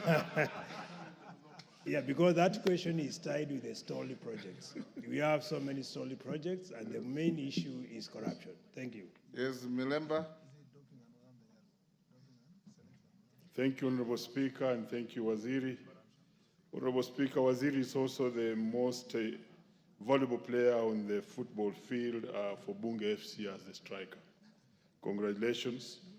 Number one question, Waziri, you have mentioned the several stadiums that you are developing around the country and even the city. But one point stands out glaringly, that you are forgetting the mother stadiums of this country, and you've said nothing about them. I will give you two. And you ably said that Wembley has a historical background, just like City Stadium. I don't know where you put City Stadium, where we grew up from and what developed the talents from Eastlands and all those players who are the greatest. And then you have forgotten Buhungu, which you indicate is being built. But when I pass by Buhungu, there's nothing going on. And those were the original developers of talent under Chris Makoha. I was a beneficiary of Chris Makoha himself while at Kakamega. So therefore, where's the place of those old stadiums? Number two, what plans are underway for you to build the stadium you promised us in Vihiga? Vihiga County has got no stadium completely. And then there was the suggestion for Kidundu and Mumboa. And you have mentioned nothing about it. Lastly, Waziri, so many Kenyans were winning gold during the election, during the Olympics.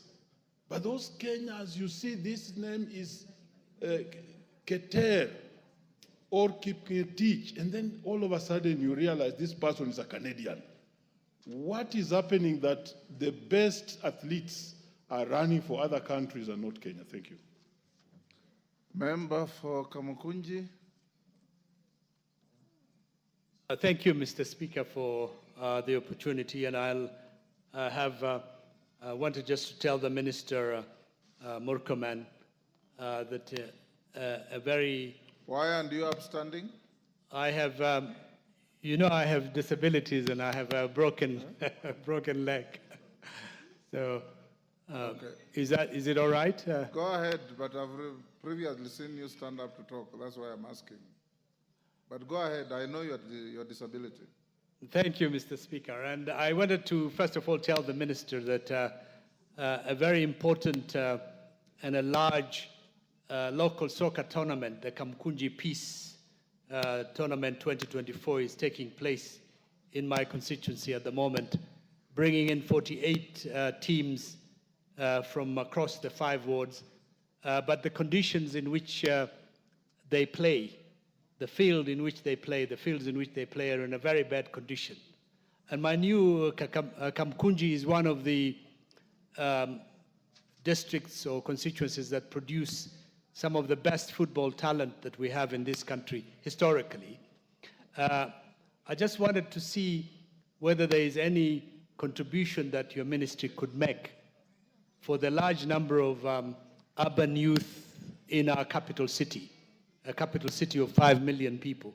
What can your ministry do, and what plans does your ministry have in terms of enhancing, nurturing, promoting, and building this great talent within our youth and within our communities?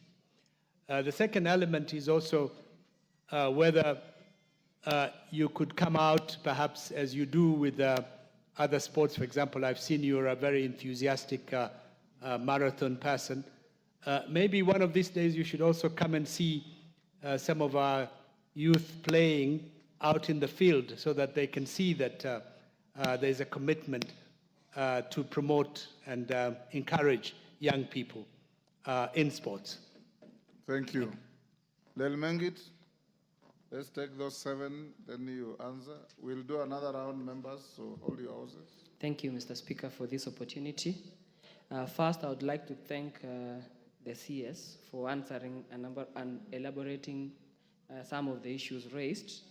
I know he has mentioned the issue of incomplete stadiums, but I wanted to ask him on the issue of, there was an advert for development of Kapsabet Stadium, construction of Kapsabet Stadium.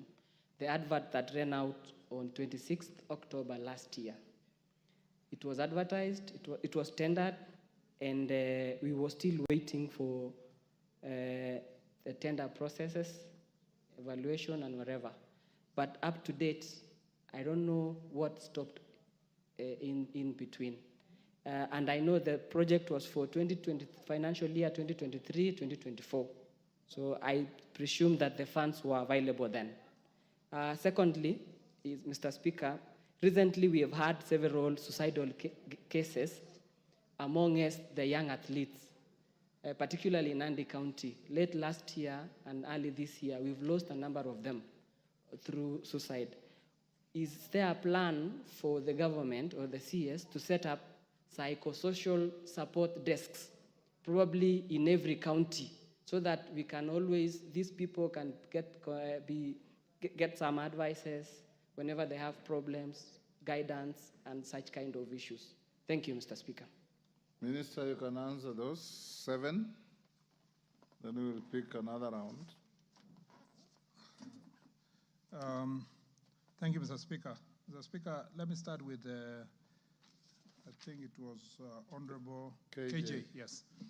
Mr. Speaker, true, the Talanda Stadium facility now is developed to an international stadium standard. It's being developed to the international stadium, and it was a playing ground for for your constituents. But it was not an official playing ground. Let me start from there. It was still land allocated to an institution. It could still have been built anything else. The only good news that you have is that your ward will be the host of the best stadium probably in the continent. It's a neighboring ward. Okay, yeah. Then you are even invading another ward. That's even worse. But at least you'll be neighboring a very important facility that will bring business to your neighborhood. Number 2 is that outside the main stadium, there are 3 training pitches. There will be 3, 2 with running tracks, and the other one is purely football pitch. Again, in terms of business and employment, it will benefit the people who are living in the neighborhood. We believe also the facilities will be improved infrastructure, which will touch your ward up to Lenana and all the way to the Kibra ward. Yes, and the plan therefore is to, that's why I was coming. Maybe the plan is to say, with Sports Kenya, how can these training pitches be accessed by children and even players who have who are at the bottom of the pyramid? They do not have the capacity to pay a higher fee, and that should be, we should work out that plan as we develop this facility. I am not aware, insofar as the question of employees not coming from your ward. I suspect there may be some, because there are 2,000. 2,000 is a huge figure. And at the optimum, they will be having 3,000 people working at and they work day and night. I don't suspect that possibly with the minimum skills to work there that people will miss from your ward. But we will make sure that in the remaining 1,000, maybe to tell the contractor to make sure that it takes care of the people around. And that is the case for every project of government, including the housing project. And I hope that can be followed through. The other promise I can make is that perhaps we can speak to the contractor. Coming from your presentation here, I am thinking that we can speak to the contractor to help you put a sports academy within the neighborhood of Lenana Primary School, the new school you've built, so that it can also help as part of their CSR to extend a facility to that very important school. And I will undertake that endeavor, not because you are my friend, but it's the right thing to do. It's because the right thing to do. Mr. Speaker, the Honorable KG also raised the question of FKF elections and the eligibility of those who have held office for more than 2 terms. A letter went out from the registrar expressly to FKF that only those, no one will run for the same office more than 2 terms under the Sports Act. And that is very clear. And I believe that the officials of FKF who are holding office now, if they want to run for office, maybe to run for a different office other than the one they have served for more than 2 terms, so that we can keep within our legal standards, Mr. Speaker. Mr. Speaker, Honorable Millie Odhiambo. Mr. Can you give an assurance to the country that you are actually going to sort out our football? Mr. Speaker, we were a better footballing nation 20 years ago than we are today because of sheer mismanagement of football in the country. I have made it clear. And when we were vetting you, you gave us that assurance. Can you assure this House and the country Mr. Speaker, that you are going to sort out the mess in football and take back Kenya to its level as a footballing nation? Mr. Speaker, the Ministry of Sports operates, especially for sports, through the federations. So sorting football is sorting the federation. And the election process that we are undertaking, Mr. Speaker, we want to be as transparent as possible to make sure that those who come in will make sure that they follow the narrow path, Mr. Speaker, to make sure that our football is managed well. Beside that, we will, of course, play our part as government to support nurturing of talent in the football sector and to make sure that the Harambee Stars team is also facilitated enough to prepare well for tournaments. But what is extremely important is to make sure that the management of sports, including football, Mr. Speaker, is going to be as professional as possible to open doors for as many young people to play a role as, in this sector. Mr. Speaker, Honorable Millie Odhiambo has raised a very important question touching on Claire Maris, our daughter who comes from her county. And Mr. Speaker, I want to allay the fears that people have that there was unfair selection of sports team. Far from it, Mr. Speaker. Unfortunately, in the sports sector, you can be doing very well today. And when final selection for a tournament is done, you may not meet the cut. 3 of our girls participated and helped the team to qualify. But by the time, that was a year ago, by the time the selection was being done and there were 35 in camp and about 14 were dropped, Mr. Speaker, Claire Maris became a victim of that process. And not a victim because the coach is biased. She was just selecting her team, the best team that can compete. And as a result, we made a decision with the support of His Excellency the President to support the 3 girls who participated in the qualification process to travel to Dominican Republic as fans to just have that inspiration and even to facilitate them to come and do the exams with their colleagues who got the chance to play. Football is cruel. Anyone who has been following football, it can be very cruel to finally not be in the list of the selected 23. You have been hoping, you are playing very well, then your team now is going, and fans of different teams are saying, this player is qualified, this one is qualified. There's only one person who determines the team, the manager, the team manager or the coach. And once she selects that this is the best team for us to compete, we support them because that is their professional responsibility. And the minister cannot interfere, neither can even FKF interfere because this should be the preserve of the coach. But in terms of developing our players, maybe in future when they talk to them, they should talk to them nicely to tell them you didn't make to the team, try the next time and so forth. But when they travel and they're encouraged, they also get inspired to make sure that they are in the next World Cup. Mr. Speaker, Sports Academy in Suba North, of course, if to answer the question of Honorable Millie, eventually Suba North will have an academy because the intention is to have 290 academies. Most of these academies will be situated in schools for maintenance and for accessibility. So eventually that will happen. It may not be in the first 30, but as I read earlier, it could be in the next 90 or the 90 that follows or the 80 that will be the last one in the strategic plan of the ministry. But we hope that that can be done fairly so that it's spread across counties. Not one county will benefit at the expense of others. Honorable Basil has asked about doping. Doping is a serious issue. I think, Mr. Speaker, I will be paying lip services. I give just an answer because it will not be comprehensive.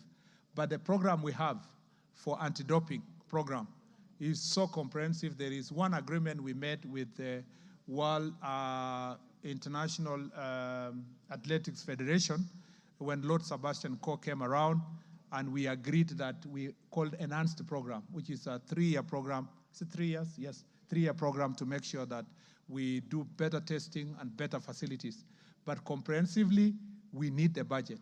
And you heard me speak earlier here that on a request of 300 million budget per year, Miaka 300 million, we only got 20.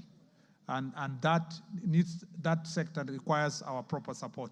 But we are determined to make sure that ADAC works very hard to eradicate doping in our country, because it is going to be the black sport, actually a threat to commercialization of our sports. And Mr. Speaker, to deal with this doping issue, we have now made it mandatory to register all sports people so that we know where they are, we track them, and training facilities. We know, Mr. Speaker, even an investigation that is ongoing of some foreigners who come to our country in the name of they are coming to train and they are perpetuating matters of doping, especially one that has happened in one of the counties that is known for athletics. I don't want to say this further because DCI is currently dealing with those foreigners. And so we are going to go to the bottom of this matter insofar as doping is concerned. Insofar as corruption is concerned, I will do everything possible within my vicinity to deal with corruption. Unfortunately, Mr. Speaker, this is a disease that is permeating all sectors of the country. But in terms of sports is concerned, we'll make sure that the processes are as transparent as possible to make sure that we do not, either in selection of players, in financing of the teams, in delivery of our projects, we'll make sure that corruption is eradicated from those areas. But Mr. Speaker, this is a collective responsibility of all of us and our society. We must be able to deal with this menace head on. On the issue of Honorable Wandeto, I actually saw you when I was reading the statement. You quickly went to consulting another honorable member. You didn't listen to the entire part of the statement. So maybe unless I repeat it again, because once you had 75%, I could see you were worked up, which is a good thing, because it means that stadium is very important to you and to your county. The truth is that the original stadium was only supposed to be 2,000 capacity. And it was not supposed to have a covering roof. And the pavilion was supposed to be, but what you saw is 75% of what was supposed to be delivered. But as I read in the statement, we are going to deliver the same project, but now 10,000 capacity with a proper running track. And as I told you also in the statement, we have canceled the original contract. We'll re-advertise afresh. Nyeri is one of the most important areas for training in athletics. In the larger Mount Kenya region, Nyeri and Nanyuki play extremely important role in training of our athletes. And eventually we will have to think also of what to do in Nanyuki, Nanyuki and generally Laikipia area in terms of establishing a proper high altitude training facilities for our sportsmen. So we will deliver that, Mr. Speaker, and I promise you that before end of the year we should advertise afresh and do a new contract for that area. Mr. Speaker, on Honorable Ambogo Mulema, yes, true, the Bukungu Stadium contractor is practically by classical legal definition on site, but physically with your eyes, he is not. You know, in technical contractual times, he is in charge of the site. Let's put it that way.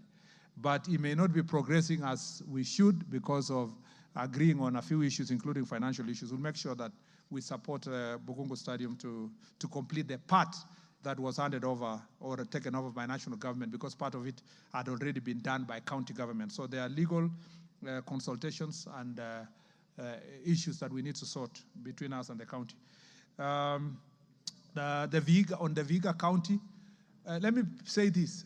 The stadia that I read are not the all stadia in the country. Some completed a long time ago, like Embu and some are done by county government. So if you don't see me reading Vihiga or wherever, there are some programs that are being done by the counties in that region.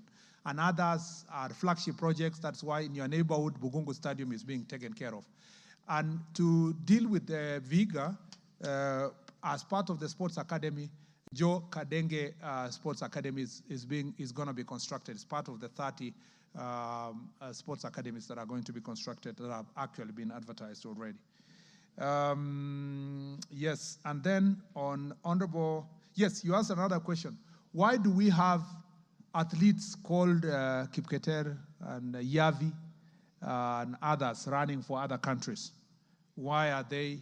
Why are we losing our best athletes to go and run for other countries?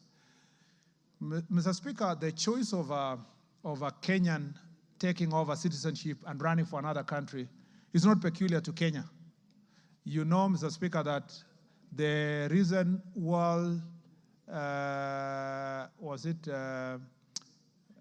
shot put champion or record holder is actually a Nigerian who is a German. We know that all over the world people are running for different countries. Those athletes are not running for those countries because we were unable to give them an opportunity to run. It's, Mr. Speaker, also out of choice. You know, Wilson Kipketer left this country long time ago, 1990s, early 90s, to go and run for Denmark, as of choice. You know, Bernard Kiplagat was doing so well in 1500 and 5,000, and as of choice, he went to run for United States of America. Cherono. Stephen Cherono went to run for Qatar. Mr. Speaker. But Minister, let me revelation by Yavi on why she ended up running for another sovereign is something you must address. Mr. Those Speaker, who go voluntarily to take citizenship of another country, we have no issues. Mr. Speaker, as a matter of fact, Yavi, in her own words, say that the competition in Kenya was too hard for her. She could not make the cut in the country. That is why she chose to run for another country. And that is the case. I know you saw the propaganda that was on social media. That's propaganda, Mr. Speaker. I'm giving you, because when I saw those propaganda that was on social media, I asked the question directly to AK. And I also saw her interview. And she said that while she was at 17 or there, she could not even make to the top 3. And that is the case for Kenya. The real competition in some races in Kenya is final. If you want to run for Kenya, you may not even have a chance to qualify to go there.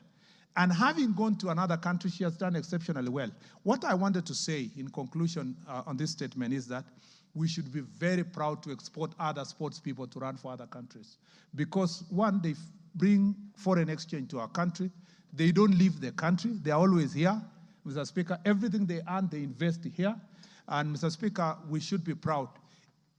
The question of fairness and corruption in selection of teams will be handled differently, but the question of a choice of an athlete running for another country, and they are Kenyans, they must not be ostracized for doing so. They must be supported for making that choice. The only challenge, the thing we must do as a country, is having exported them to run for other countries, we also work very hard to make sure we beat them in these international competitions. But where they beat us, I would rather Yavi beats a Kenyan than an Ethiopian beating a Kenyan, because we still get the benefits with her beating us than somebody else beating the country. So just like we are exporting labor, we are exporting professors all over the world, doctors are serving, teachers other parts of the world, athletes also are looking for greener pastures to develop themselves. And those countries have better facilities and better rewards than ourselves. And we must encourage them as we work towards the same as a country. Mr. Speaker, City Stadium is a county facility, and I'm sure that the County of Nairobi is going to take care of City Stadium. Mr. Speaker, on the peace tournament, Honorable Yusuf, I am willing, upon agreement with ourselves, for us to have one-on-one consultations on what we can do together. We have limited resources for us to give to everybody who's doing a tournament. In fact, we have agreed as a ministry that let us just focus on supporting the growth of this talent, but where an individual has come out to say, I want to start a tournament, I want to do this, we also allow them to do so using private sector, so that the little amount we get from sports fund deal with the key events that are national in nature that have been organized. But in terms of coming to watch your team, I'm happy to come. And also you should challenge the Bunge FC to come and play a curtain raiser. I can be one of the players that can join the Bunge FC to come and curtain raise your tournament, maybe at the finals or so. We can agree together. And congratulations for the same as well. Honorable El Mengit, I think I touched on Kapsabet comprehensively, and I told you that it's one of our training facilities for the Kipchoge Stadium that is being constructed in Eldoret, and that is going to be, the process of awarding is ongoing. I think it was post when a decision was made that one of the fields for Africa Cup of Nations was going to be Kipchoge Stadium in Eldoret, and therefore married together as one of the training fields that comes from Kipchoge Stadium. And then for psychosocial support, again, both gender-based violence, psychosocial support, social support for our athletes is something that we must confront. I have established an office in our ministry for gender-based violence issues, and then we have asked all the federations to make sure that they put in place officers that are going to deal with gender-based violence and psychosocial support. I again request all of us, because this is a society problem. It's not only, suicide is not a problem now for only athletes, but also all other professionals in the society. Let's work together to make sure that we deal with this issue. I actually, Mr. Speaker, want to use this time to say, I want to thank your deputy, the deputy speaker, Honorable Sholei. She's very, very passionate about athletics and in this area. And she came to my office and offered me very great support on what we need to do on anti-doping and also social support and confronting gender-based violence. There are some things we are working with her, and we want to welcome all other partners that can work together to deal with this menace. I thank you, Mr. Speaker. But can we do one last round? Let me see those who are interested in asking questions.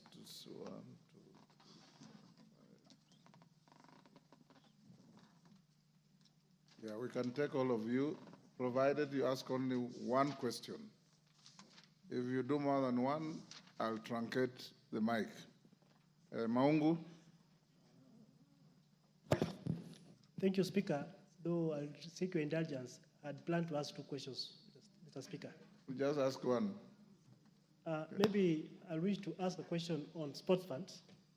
Last year, one of our great teams in Vihiga County and Luanda constituency, specifically known as Luanda Villa, did participate in the Division 1 League and emerged most. Your immediate former colleague pronounced himself that Luanda Villa was to benefit from a kitty of 500,000 for the sports kitty, for the sports fund, which was to be given to all winners. Waziri, this money has not been able to reach the club, and these are young people who really felt motivated that by winning the trophy, becoming number one, that money will go a long way in supporting their daily activities. So I wish to hear from you, when will Luanda Villa, which is our pride, get their money, the reward they were promised? Mutuse? Thank you, Mr. Speaker.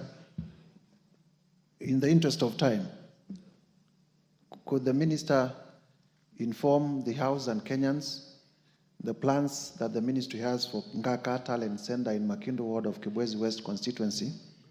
Ngaka Talent Center is the center that produced Winfred Yavi, and many other athletes, and it is in very deplorable conditions. So could the Minister tell us what plans the Ministry has for Ngaka Talent Center?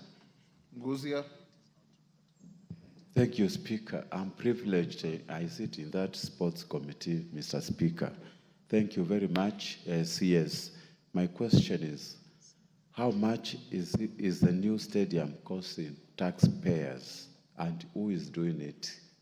Then the issue of pending salary payments of WRC assistant directors, they have never been paid, they have never signed a contract.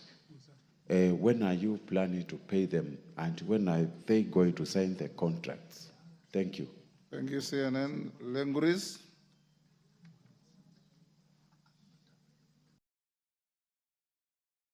Give Lenguris the mic.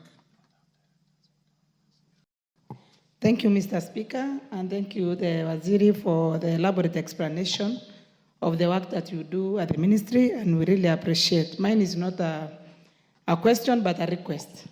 That, Samburu is far from here, and every time we hear about the programs in the national government, I've never heard of anyone mentioning that Samburu is being in consideration. And I know that Waziri has been there, and Samburu has one of the poorest. I cannot call it a stadium, but it's a field. Last December, I held a tournament, and I had to put the sand. Every morning, I had to spread the sand so that the players can use the field. So we have a terrible field in Samburu, and we are far from any other region that you have considered building a stadium. So kindly, I put this request to you that when planning, please consider Samburu. Thank you. Oyula. Thank you, Honorable Speaker, for giving me the opportunity. Honorable Speaker, I was happy when the minister said that one of his targets is to develop talents from the lower level, primary schools, secondary schools, and so forth. Mr. Speaker, with the little money we used to have at the CDF for sports, we were able to organize football teams in the constituency, specifically to help those who have already left school and have nothing to do, so that we keep them busy with the sports throughout the day. Now, without that fund, Mr. Speaker, we have nothing to help these youths in the constituencies. Could the minister consider putting aside something for the constituencies for sports so that we help these youths to improve on their sports talents? By something, you mean money? Yes. Mr. Speaker, we will talk about county governments, that responsibility falling under county government. But I want to assure the minister that county government like Busia has more problems than considering funding anything to do with the sports. So our youths are just going to stay there, and the rest, the last thing we will see is thuggery in the villages. So can the minister consider supporting constituencies when it comes to sports? Thank you. Asante. Waziri, mwanzo ningependa kupongeza pia nishukuru wakati ulipokuwa kwa barabara ulitujua sisi la Mashariki hatuna inchi hata moja barabara na ukafanya mipangilio mizuri. Asante. Na sahihi pia ningependa ufikirie la Mashariki kwa upande wa sports. Upande wa sports na hakika kwa miaka kadhaa au kutoka uhuru upatikane hakuna kitu imefanywa la Mashariki. Na ukiangalia kama mipango yote unayozungumza uwanja la county yote nzima hakuna wa national government, hakuna wa county government. Sasa katika mipangilio yote sisi tunaachwa nyuma, na kuomba kwa hisani yako kama unaweza kusema hata kitu kimoja hapa kimefanywa la Mashariki kwa hii ministry uniambie tu kimoja, na kama hakuna kuanza sasa utuweke akilini na sisi kichochote kinachofanywa huku na sisi mtufanyia. Asante. Umezungumza mambo ya klabu pia ziko, labda unaweza ziwezesha, na kama huzijui ziko klabu ndogo ndogo kule pengine zinaweza wezeshwa. Kuna King Royal, Biladi, Faza United na zinginezo nyingi. Asante. Izara kuja? Namwar. Yes, Namwar. Thank you, Honorable Speaker. I want also to thank the CS Sports.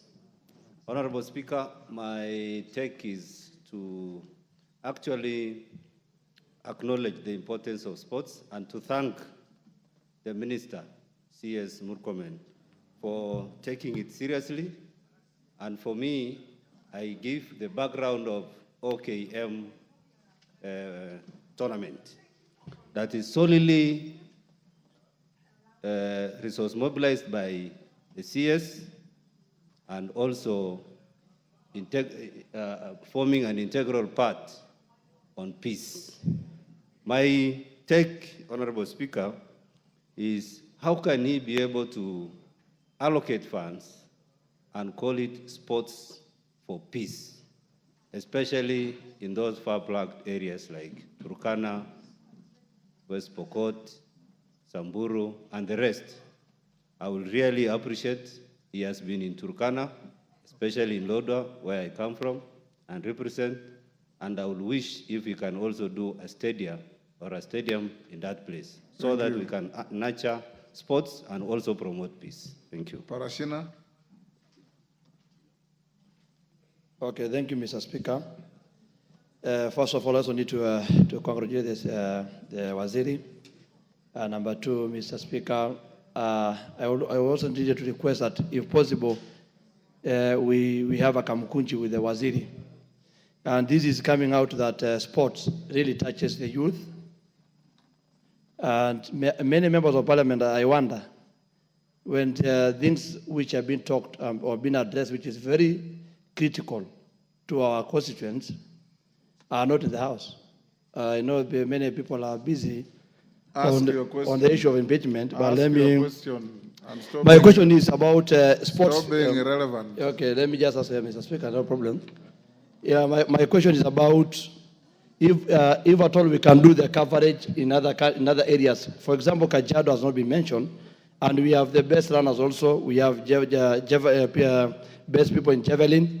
So we need to ask that in this sports academy, if they can be done and the proposal come in for finance purposes, me personally, I'm ready to support them to get more funding for purpose of having it equally distributed among other constituencies, Mr. Speaker. Thank you. It was just an observation today. Thank you. Mukunji. Thank you, Honorable Speaker. And I don't want any preambles to your questions. Yes. Just ask questions. Thank you, Honorable Speaker. I also want to applaud the Waziri for availing himself and congratulate him for fitting in the office, the new office of the CS for Sports. Honorable Speaker, I would like Waziri to tell me and explain to my people in Embu when is Njokere Stadium starting, because it's one of those promises that we were told by His Excellency the President when he came in there. Honorable Speaker, we have a team called 3KFC that is doing very well nationally. And Honorable Speaker, we need, as Waziri is supporting the sport from bottom there, let the money for sports go directly to those teams that are from Mashinani. Thank you. Bokoyo, one at a time, you've asked your question. We are running out of time, Mukunji. Okay, give him. Thank you, Honorable Speaker. I just wanted also a clarification for actually public knowledge, Honorable Speaker. When Waziri came into the office of the CS Sports, there was a picture trending of a very quick change into the furnitures of the office. I wanted to know, Honorable Speaker, because I know Waziri as a very prudent person, is it public funds or there was just a change of furnitures as one CS was leaving and the other one coming in, Honorable Speaker? Thank you very much. Ngokoyo. Thank you, Mr. Speaker. I want to ask my namesake, the CS Onesimus, like myself. Ngong hosts among the highest number of athletes. When you are starting the Deputy Speaker is distracting me, Mr. Speaker. When you are starting the Deputy Speaker? Yes, Sholei, she's pointing at me, Mr. Speaker, the Honorable Boss. She has many fights nowadays. Mr. Speaker, the poster, the stadium that you are doing at Ngong Road, Waziri, about 300 registered athletes, and even more operate from Ngong. Ngong has one of the best attitudes for athletes who do long distance marathons.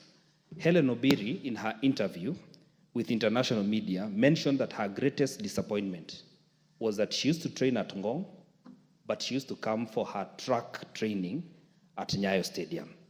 When you were starting off, your predecessors, when they were starting off the Ngong, what now we are calling the Talanta, the agreement was they would do something for Ngong athletes because it is one of the hubs that has so many people. You're saying you're doing 2 tracks in your statement. For track, you said you're doing 2. Why didn't you consider doing 1 in Ngong? Because you know very well that there is nowhere else around the metropolitan area that has even the number of training centers that we have. Both, actually, most of the international ones are at Ngong. Leave alone that, government agencies, the KDF, Kenya Police, have even stationed their camps for these athletes who do the same at Ngong. It has also left Ngong Stadium, where now they should have operated from, nothing happening. While all the materials, the ballast, the sand, comes from Ngong. Ask your question, Gogoyo. So I want to ask you, Waziri, why didn't you consider doing the track at Ngong? Owen Bayer. Thank you very much, Waziri, for coming in to answer the questions, but also just a quick one.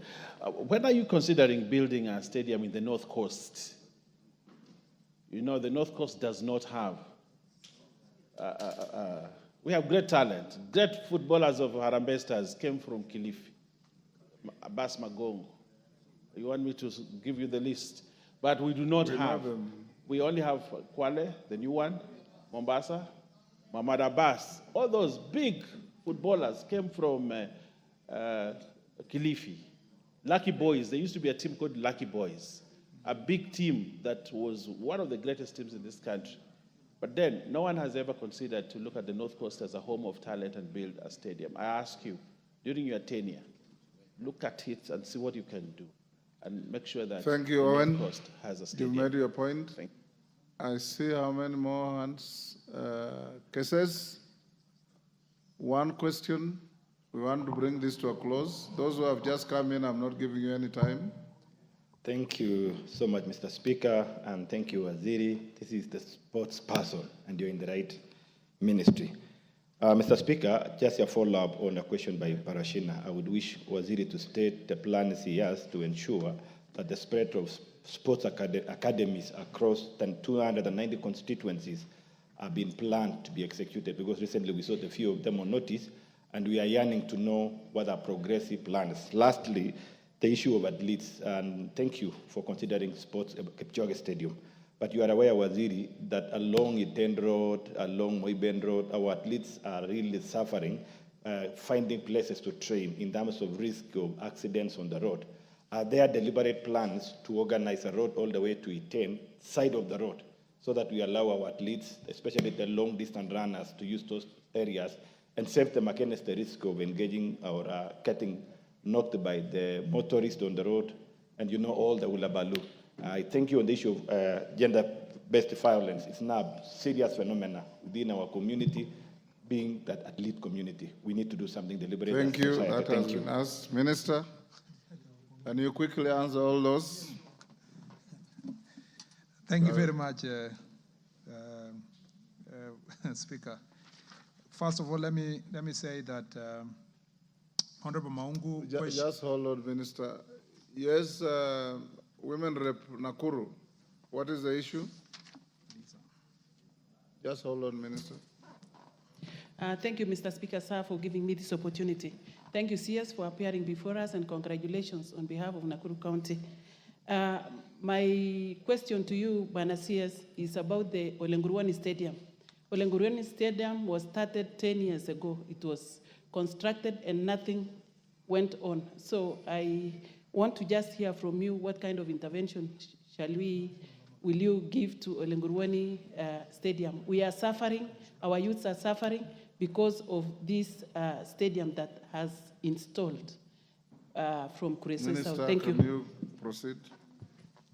Thank you, Mr. Speaker. Let me start with Honorable Maungu. I will follow up the payment for the Luanda Villa team.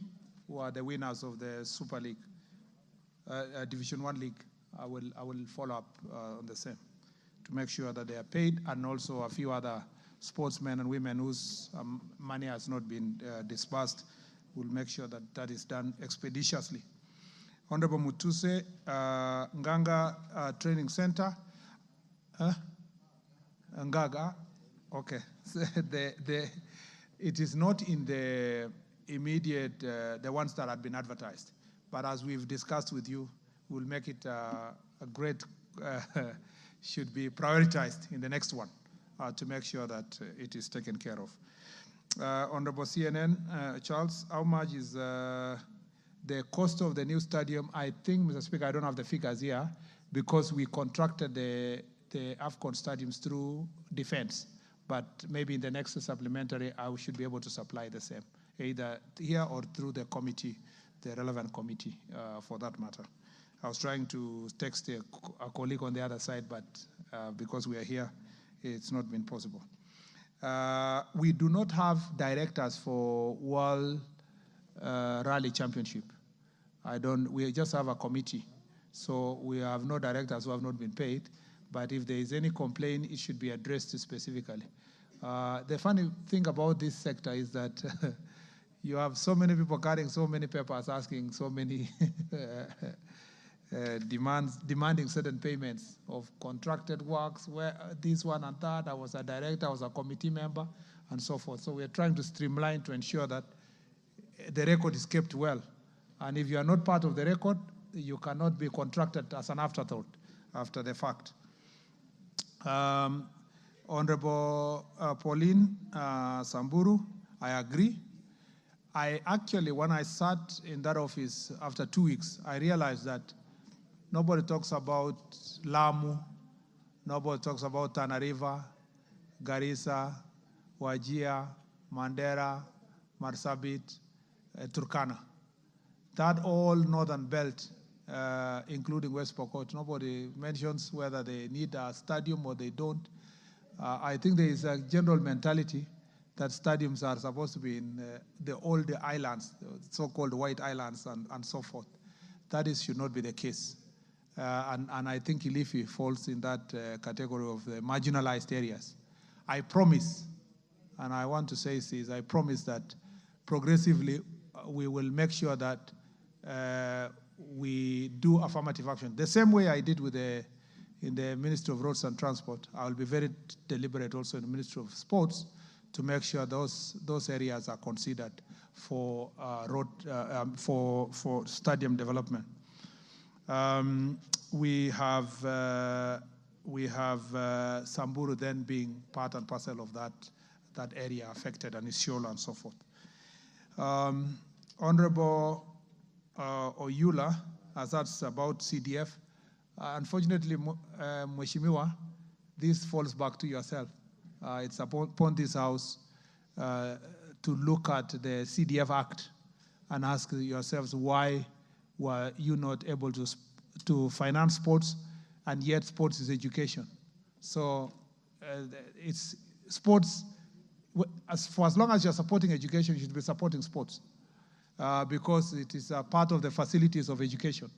I don't know any other interpretation that would support. And let me use this opportunity to say, I support CDF. Even when I was in Senate, I still support CDF. I believe it is the best managed fund in the country in terms of development. So if we can allow CDF to also do sports facilities, it's extremely important. I think the interpretation that CDF is unconstitutional, from my position, is misguided. But it's up to the person who made it, and we are allowed to criticize decisions anyway. Now, on the question of Honorable Weda, again, just like I promised Honorable Nguris, I will do the same for your county. I will make sure that in the next batch of sports academies, we consider the marginalized areas, at least because that is affordable. We can start from there as we move towards 10,000, 15,000 sports facilities. Honorable Namwar, I am inspired by your suggestion that, because that is a question I was even asked during vetting, that what is the role of sports in promoting peace. I think we should transition what we started together as well-wishers and as CSR to the people of North Rift. We can transition that to think through it as government, how we can structure it to remain consistent with dealing with the menace of banditry and other peace-related issues in Kerio Valley, and then becomes owned by the counties and the leadership from that region. I also need to say that when we were playing that tournament in Turkana, I was very surprised that we were playing at almost 40 degrees at midday, and you're playing on sand. I think, you know, your county and others deserve to be treated differently and as really marginalized areas. Honorable Parashina, I received your letter on the request of, I don't know, maybe he has left, on the request of the sports academies, and I think we will try our best to respond to the issues you've raised in Kajiado. And maybe now that you are not here, we can start with Ngong. Oh, yeah, it's there, okay. Yeah. I received your letter. Thank you. Thank you very much. And we will put it into consideration. When it comes to Honorable Mukunji, yes, I am informed that before the Embu Stadium was constructed, Jukiri was supposed to be the first one. And so we'll see in the queue how else we can come back then to Embu. At least having considered a few of other your colleagues here who are in serious problems, at least you have one stadium. Because of the Madaraka Day, it moved to Embu itself, and Jukiri was supposed to be the priority initially in that place. You have asked the question of the office furniture. I almost did like Balotelli once said that, why always me?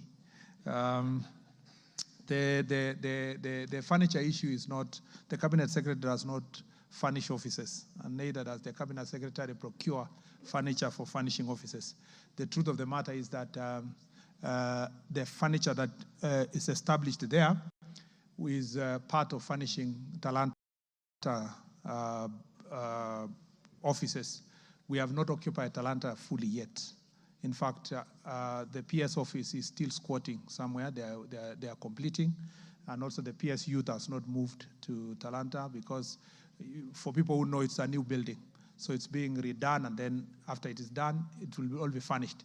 So luckily, in the process, my predecessor was there, and when I came in, the furniture was moved to other offices, other furniture was brought there. So I did not move with the furniture from transport. It is the work of the ministry to furnish the entire building. And that will go on until all the staff we need to occupy the headquarters is done.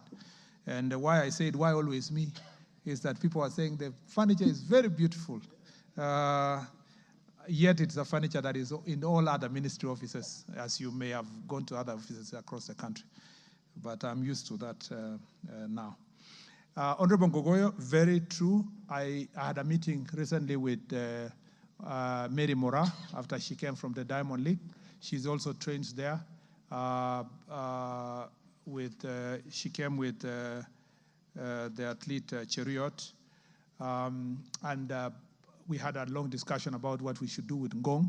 I agree with you that we should prioritize Ngong. Other than Iten, Ngong is the other place that has very many high-altitude training athletes.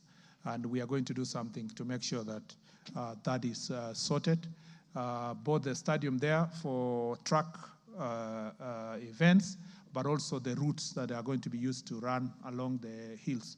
We also need to know and hope the county government, when they are giving out permits for people to construct, we need to take care of routes that can be used for training. And we need to preserve Ngong as a very valuable, a jewel for our athletes when they're training. And I think we really need and deserve to do so. Honorable Bayer, as you said, is true. There's a plan to do something in Shanzu to start with, which is still in Mombasa.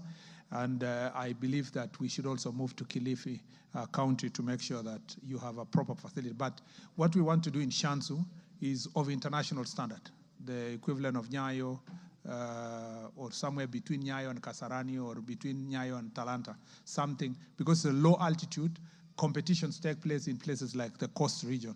We want one stadium to be done there of a magnitude that can help us in hosting competitions because you can't host it in high altitude areas, a very high altitude area.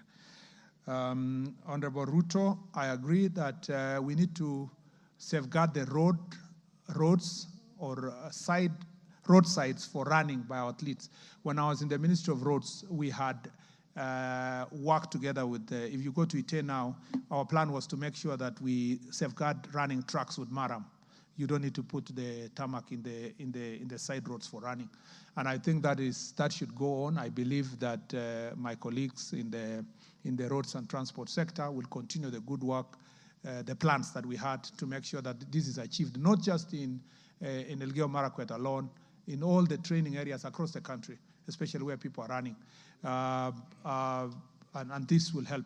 But also, preservation of forests and running areas around the forest will also be useful for athletes because they are off the road.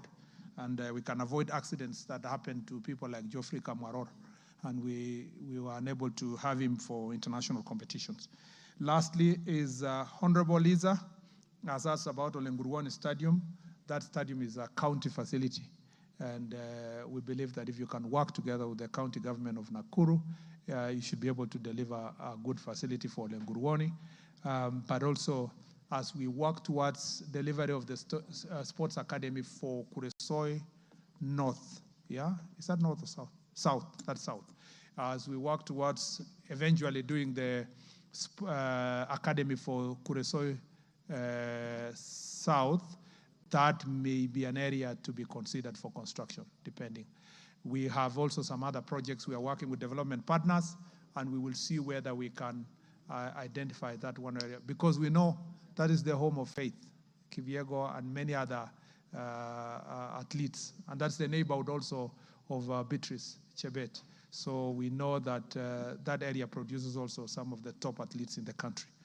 Mr. Speaker, with those many remarks, Minister, there is a member who has been here since we started, Ferdinand Wanyonyi, and he's been raising his hand, and we passed him many times. Yeah, let him be the very last. Bashir, you just came in a few minutes ago.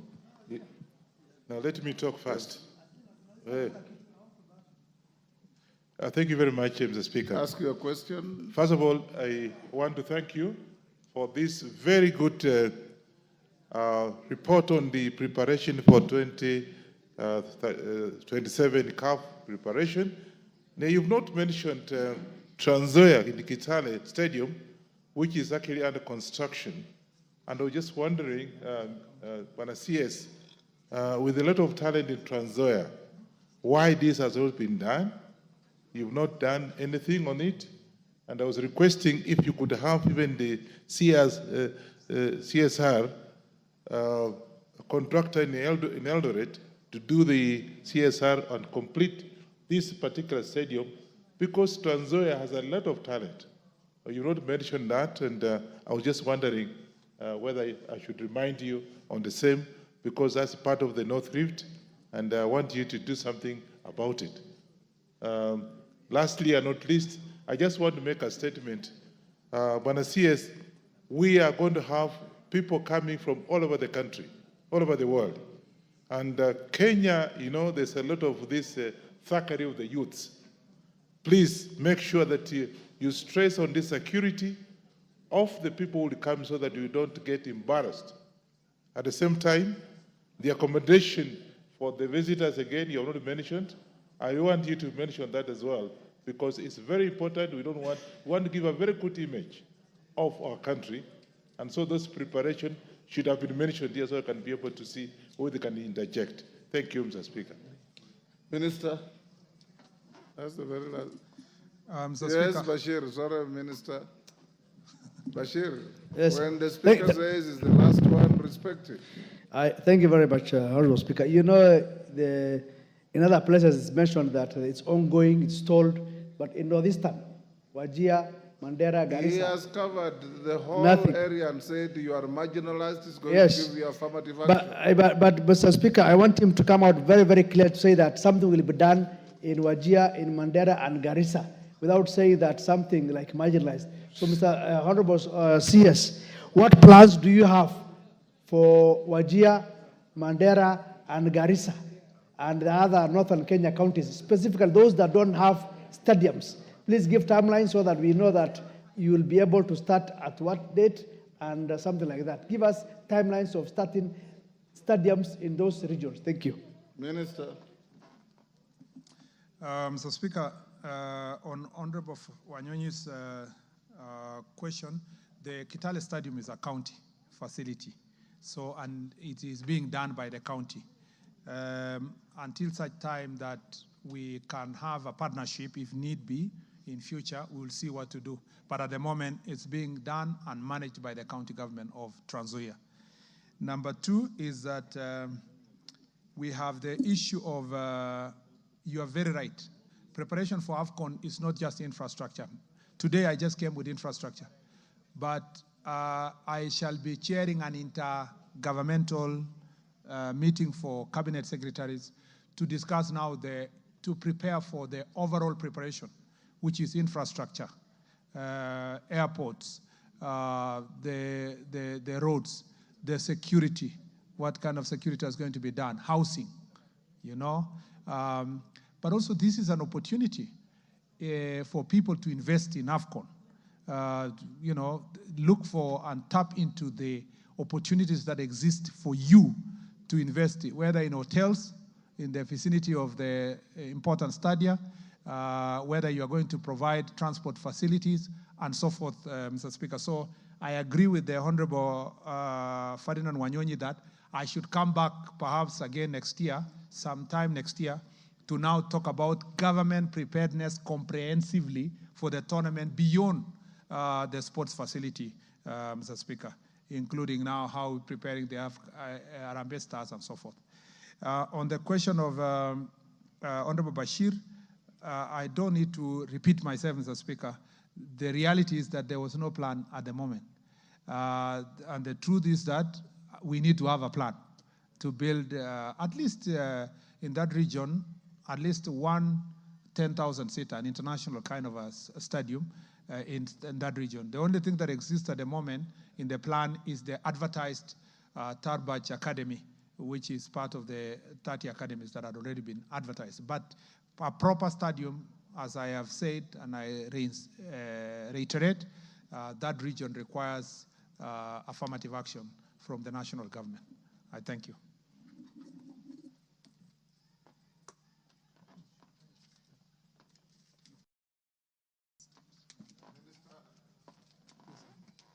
Minister, we have come to the end of our interaction. Well done. Thank you. If there are any outstanding issues, you can be invited to the committees anytime, but please try and manage our football.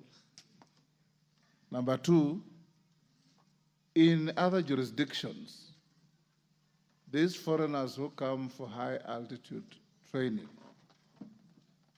must be and are treated as high-end tourists and pay sufficient premium to boost our economy.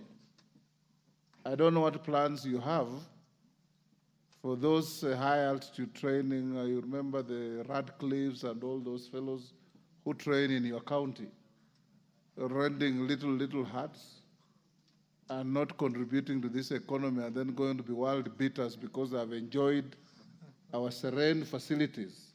What are you planning for this? Because in other jurisdictions, you'll find this kind of training is actually a major contributor to the GDP of the country.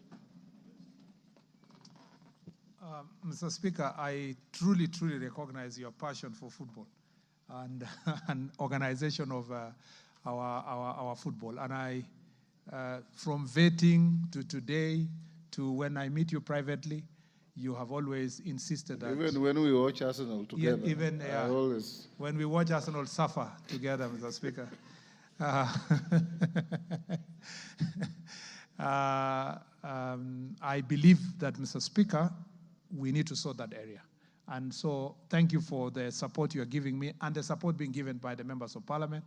We will do, it's not an easy area because it is, it has been a problem for a long time, but we are doing everything possible, using the coming elections to make sure that we open up the space and ensure that democracy prevails and we get the best people to come and manage our football. On the question of the athletes, we allow us to think about it further because, Mr. Speaker, we are easily going to be asked, why are you charging higher for the person coming to train to run and not the one who has come to film at the national park or so forth? So let me say this, that in our policy consideration, we will have an holistic approach to the same. The thing is that maybe then another issue is that when we build these facilities like Kamarin Stadium or Kipchoge or Kapsabet Stadium, maybe they will access those training facilities at a higher fee than the locals themselves, so that then it is the training environment and facilities that can help us get these resources. Otherwise, I truly agree with you that these people make a lot of money by training here, and they live very little because they live in small cubicles in the training facility, and then they very little for them to live here as an investment. But also, there has been a failure in the past in terms of investors. Very few investors have identified and invested in the facility. For example, this Ngong that we've discussed, Honorable Ngongoyo, if someone had a proper stadium there for training and then put an hotel there, they would get a lot of money. And that's where we want to tell private sector, you have an opportunity to make money in sports, and sports can really become an area that can enrich the Republic. I thank you, Mr. Speaker, for the opportunity to be here. Excited to be enjoying this discussion with honorable members. Excited to be serving in this ministry. It's been very exciting for the last 1 month, and I look forward to even further interactions. I thank you, Mr. Speaker. Thank you, Minister. You are released to go back to your ministry with your team. Next order.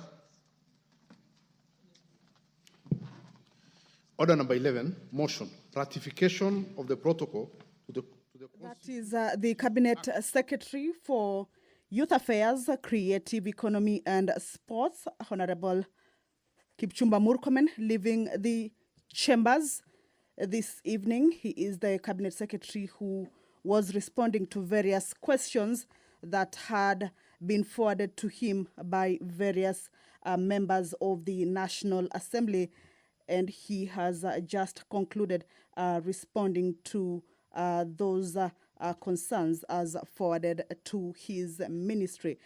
But right about now, we would like to introduce a clip. This is with regards to the activities of the members of the National Assembly. This is members of the National Assembly that is yesterday on Tuesday discussed at length the implications of the judgment delivered on Friday by the High Court, declaring the National Government Constituency Development Fund Act 2015, commonly referred to as NGCDF Act 2015, unconstitutional. The National Assembly has indicated it will appeal the verdict. Here is a recap of that debate in this story prepared by Parliamentary Media Relations Officer Muremi Mwangi. Was adopted on 23rd Ordinary Session of the African Union Assembly of Heads of State and Government held on 27 June 2014 in Malabo, Equatorial Guinea. It governs the operations of the Pan-African Parliament, aiming to enhance the full and effective participation of African peoples in the economic and development and integration of the continent. Madam Speaker, I'm sure many members of Parliament, without prejudice, have really never understood how Pan-African Parliament operates, and this protocol helps in making sure that it makes it easier for countries to understand the role of Pan-African Parliament, and this particular protocol has given specific areas of how the structures will be modeled. Honorable Speaker, the protocol has outlined the composition, powers, functions, and structure of the Pan-African Parliament, including its organs, such as the plenary and committees. It seeks to provide a voice of African people and diaspora, promote AU policies, uphold human rights, democracy, good governance, as well as foster cooperation. Additionally, the protocol aspires to advance peace, prosperity, and solidarity across Africa while promoting regional integration and active involvement of the African diaspora. This will be very interesting to the members who are in the Pan-African Parliament, because for the first time, other than what was provided for by the African Union, the Pan-African Parliament will be able to have some established kind of order in terms of how the committees will be running, how the plenary will be running, and so on and so forth, Madam Speaker. Madam Speaker, the protocol and the accompanying parliamentary memorandum on the ratification of the protocol from the Ministry of the Foreign and Diaspora Affairs were laid on the table of the House on Tuesday, 8th of August, 2023, and subsequently committed to the Committee on Defense, Intelligence, and Foreign Relations. Pursuant to Article 118, 1 and B of the Constitution and Section 8, Sub-Article 3 of the Treaty Making and Ratification Act, CAP 4D, the committee placed an advertisement on 2 local dailies on 16th of November 2023, calling for the submission of the memoranda from the public regarding the ratification of the protocol. However, by the close of the deadline, the committee had not received any memoranda for or against ratification of the convention. Madam Speaker, like I was saying, not many people really do understand how Pan-African Parliament operates. And like I said, even members of Parliament have a struggle in understanding how it operates. I hope that this protocol will make it very easy for members of Parliament and the public of all these countries who are secondary to Pan-African Parliament, who have members secondary to Pan-African Parliament, to understand it even better and appreciate the role that Pan-African Parliament plays in the African Union and enhancing cooperation between African countries in this platform of Parliament, in the Pan-African Parliament. Madam Speaker, in its deliberation, the committee was briefed by representatives from the Ministry of Foreign and Diaspora Affairs on 5th December 2023, who presented the justification for the proposed ratification of the protocol. Madam Speaker, having considered the protocol and analyzed the submissions made, the committee observed that, number 1, the protocol aligns with the Constitution of Kenya and upholds the constitutional values. And number 2, Madam Speaker, the protocol could advance the participation of African peoples in governance, safeguarding democratic principles, protect human rights, and promote good governance across the continent by giving a voice to the African citizens and diaspora. And number 3, the protocol will facilitate the integration and development of African and strengthen the democratic framework of the African Union by creating a platform for elected representatives from the national parliaments to engage in continental affairs. To date, I am certain, other than information that is brought before the House and reports that are brought by members from the Pan-African Parliament, no, it will be very few, unless very keen observers from the public, very few will understand what is discussed in Pan-African Parliament, very few will relate with Pan-African Parliament, very few will even be keen in following what happens in Pan-African Parliament. This protocol will make it extremely simple for members of the public from all these African countries to follow up and understand the operations of this Pan-African Parliament through this protocol, Madam Speaker. Honorable Speaker, as of the time of consideration, 15 AU member states had deposited their instruments of ratification. Kenya signed the protocol on 16th of July 2023 and is yet to ratify it. Kenya's participation in the Pan-African Parliament enhances its influence in the region and fosters strong cooperation among African nations. Madam Speaker, normally Kenya is one of the countries that is extremely active in our region, and you've realized that already 15 countries in the African Union have already appended their signature to this protocol, but Kenya is yet to do that. So we were lagging behind because of this process that had to be undertaken.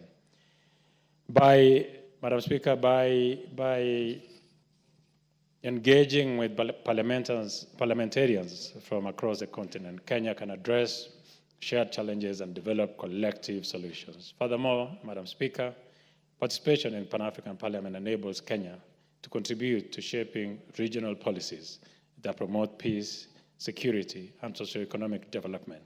Enhanced regional cooperation provides Kenya with opportunities for trade, investment, and knowledge exchange, all of which contribute to its economic growth and prosperity. Before I continue, Madam Speaker, I think it will be very important in the future that the members who go to Pan-African Parliament, particularly those from Kenya, must always address Parliament on exactly what they've discussed. If you just pay a little attention of what I just said, is that there's so much opportunity that we lose because of our people not getting the knowledge of what is available across the borders. And it is this Parliament and members who are secondary to Pan-African Parliament that should be able to be providing to the country detailed information of opportunities across the borders of this country to enable this country to enhance its trade and even allow free trade and flow of information, and make sure that even Kenya is able to participate beyond the borders, as well as opening borders for trade, investments, and opportunities for this country. Madam Speaker, the obligations of that protocol fall under the jurisdiction of the national government. Financial provisions for the protocol's implementation, including administrative costs, will be factored into the regular budgetary estimates of the relevant institutions. Honorable Speaker, having reviewed the protocol and considered the submissions made, the committee recommends that pursuant to Section 8 of the Treaty Making and Ratification Act, Cap 4D, this House adopts and approves the ratification of the protocol to the Constitutive Act of the African Union relating to the Pan-African Parliament. Honorable Speaker, I beg to move and urge the Deputy, Honorable Major Sheikh Bashir, my Vice Chairperson, to second.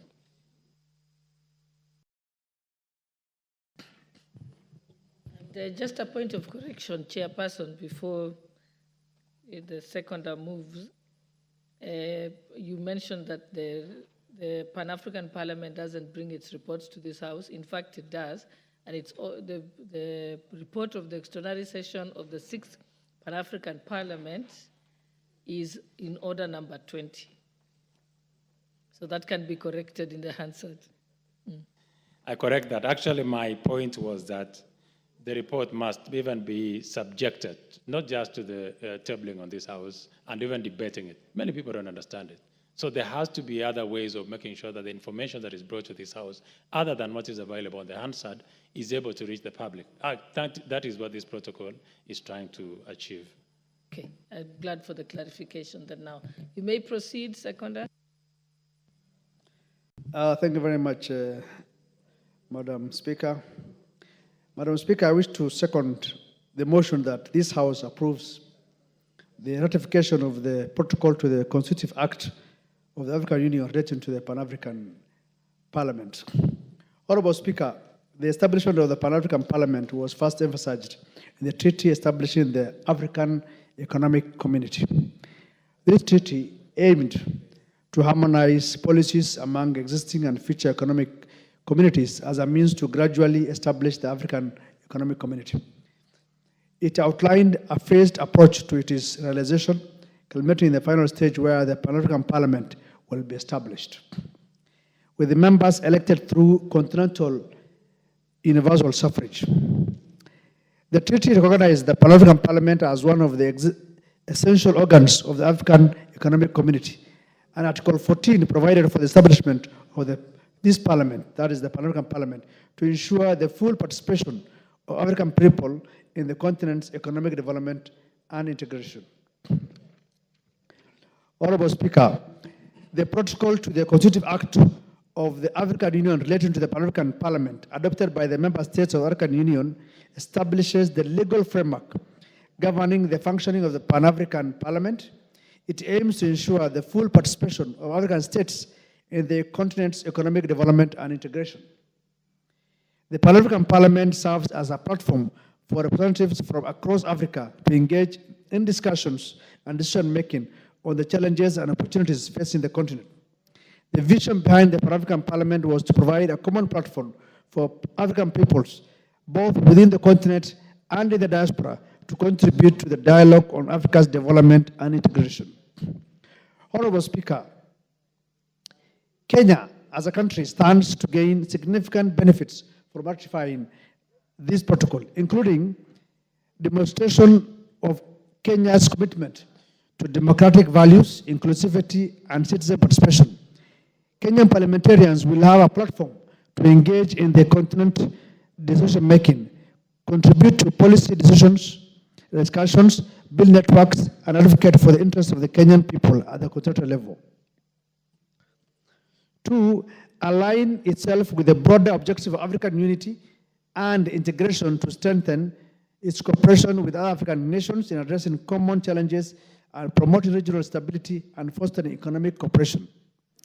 The third benefit, the protocol will grant Kenyan parliamentarians a voice in shaping continental policies and initiatives.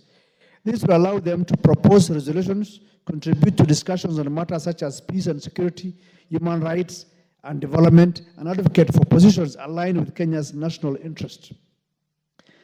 Active participation, the fourth one, active participation in the Pan-African Parliament will elevate Kenya's profile within the African Union and the continent as a whole. This will provide an opportunity to showcase Kenya's achievements and contributions, potentially attracting investment, tourism, and other forms of cooperation. Honorable Speaker, the Pan-African Parliament serves as a critical platform for shaping continental policy and initiatives. Kenya's participation enables its parliamentarians to propose resolutions, influence decisions, and discussions on peace, security, human rights, economic integration, and sustainable development. Active engagement will allow Kenya to assert itself as a regional leader and ensure that its perspectives are considered in continental decision-making processes. Honorable Speaker, this protocol has 17 articles. Of importance, and maybe that the one that generates maybe a debate or discussions, are 3 articles. That is Article 4, Article 5, and Article 7. Now, Article 4 talks about election of the members to the Pan-African Parliament.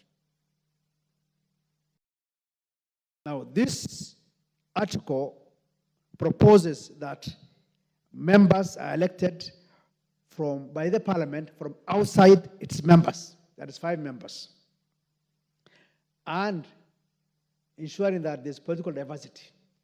This is actually in line with how we elect EALA members. So the same way EALA members are elected is the same way now the Pan-African Parliament members will be elected. Article 5 talks about terms of office. It talks about it's 5 years and can be elected on a further 1 more term. Now, Article 7 says that, provides that the Pan-African Parliament shall be the legislative. You can switch off the red light. You can give him extra time. Thank you. Article 7 provides that the Pan-African Parliament shall be the legislative organ of the African Union. Just like this Parliament is the legislative arm of Kenya, then the Pan-African Parliament becomes the legislative arm of the African Union. And that is how important it is. But look at how members will serve and the numbers. Initially, from this Parliament, we have 2 members. But with this protocol, it says we need to have 5 members elected in the same line as EALA, looking at diversity and the numbers of political parties.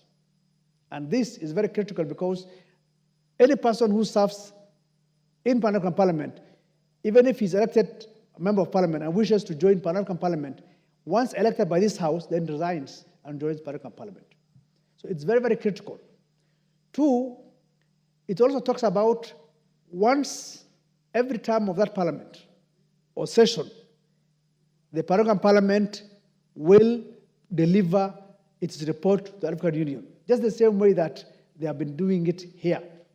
So I think this is very, very critical, Honorable Speaker, that we need to approve this protocol so that we can partake in shaping the legislative agenda and economic discussions of the African Union in terms of participating in the Pan-African Parliament.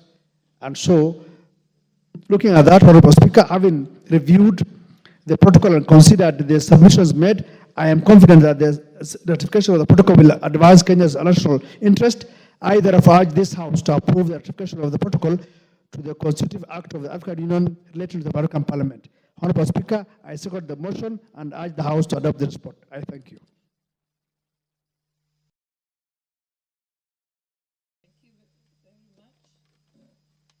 I think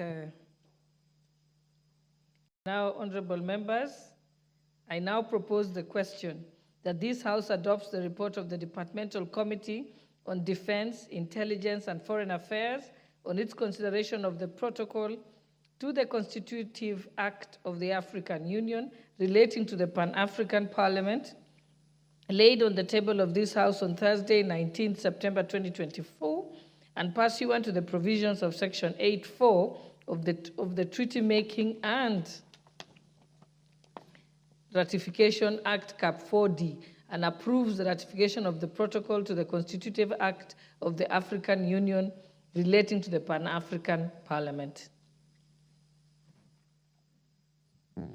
Honorable members, I think I have on the intervention button for contributions the Honorable Member for Yatta, Honorable Robert Basil.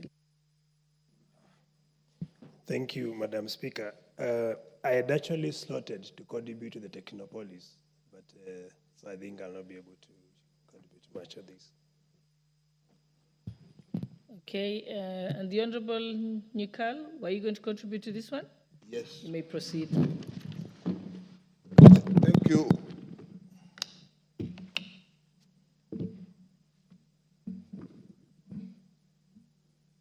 Thank you. Oh, so on. Thank you, Madam Speaker. Madam Speaker, this is actually a report that we need to support. The future of Africans, in my view, lies in the unity of Africa, seeing Africa as one, both in socioeconomic and, if possible, political sense. We really need to improve free movement of people across Africa, have roads across, have airspace, have rails, because that is the only way we can take advantage of this great expanse place we are in. Right now, you know how sad it is that many young Africans actually die in the Mediterranean Ocean trying to run away from Africa and go and live in Europe. And they say they would rather die in that effort than live in this continent. We must improve that. If you look at all the great nations, the powerful nations, it's actually numbers. It is the expanse and the large populations that they have. If you look at the USA, basically that is their main strength. You look at China, that is coming up. It's a huge expanse that is actually one unit. Look at Russia, and I believe that is why actually Russia is attacking Ukraine. They are hoping for the previous great USSR, because that was a great nation. Look at what India is doing. So unless we really get together, we will not go far. And this was the dream of our great leaders who actually led us out of colonialism. The likes of Kwame Nkrumah, Julius Nyerere, Sekou Toure, Tom Mboya, they had the idea of actually having one great United States of Africa. Of course, the colonists would never allow it, and it did not work. But I think it is still possible to have a Union of Africa, more or less in the fashion of a European Union, that will allow free movement, free trade, so that we can strengthen ourselves. Therefore, Madam Speaker, an instrument that links Pan-African Parliament with African Union is a necessity. It is something that I really support. That is what we need. Africa is large. Young Africans, this large population, should be allowed to move freely across this continent, utilize the potential that we have, and see ourselves as one. So, Madam Speaker, ratification of this protocol is a step in the right direction. And that those of us who actually get into the Pan-African Parliament should see ourselves as creating one big unit, not going there to compete for the single unions. If you read history, you find that the last great meeting to get one African Union was actually literally sabotaged by the colonialists. In fact, they convinced the several small African states that if you have this great union, you will today, I think it was in Accra, you will today leave this city not as a president, but just as part of a small unit. And with that, everybody said we would rather be a president in a small unit than be some small person in a greater union. And that is how they killed it. So if we see the Pan-African Parliament as a route that actually can slowly start building that great unity that we need, we must support it. To that extent, Madam Speaker, I support the committee report that recommends that we actually sign this. And the more African countries that sign this treaty and moves us closer to actually getting people elected in a more substantive way to the Pan-African Parliament and start looking at Africa as one unit, that we should stop having to fly to Europe to go to come back to Africa. And I think this is the right way to go. With that, Madam Speaker, I support the committee report. Sorry, the Honourable Member for Marsabit, Honourable Naomi Wako. Thank you, Honourable Speaker, for giving me this opportunity. Honourable Speaker, when you look at the House, you can clearly see that we have many members out having some other meetings. And this is a very important debate that is going on. And I know many members would want to participate. And therefore, pursuant to the Standing Orders 96.1, I move that the debate on this motion be adjourned to enable more members to contribute to this very important motion. And we proceed with others. Thank you. Honourable members, I propose the question that the debate on the ratification of the protocol to the Constitutive Act of the African Union relating to the Pan-African Parliament be adjourned. Will as many as of that opinion say aye? Aye. Will as many as of the contrary opinion say nay? The ayes have it. It's thereby adjourned. Order number 12, the Technopolis Bill, National Assembly Bill number 6 of 2024, second reading, resumption of debate. I think when we completed debate, there was no one on the floor. So I think we can come to you, Honourable Basil. Okay, proceed.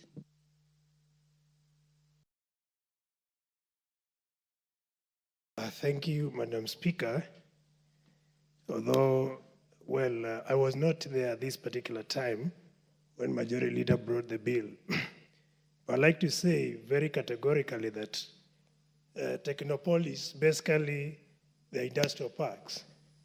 And having industrial parks, Madam Speaker, we are going to spur innovations.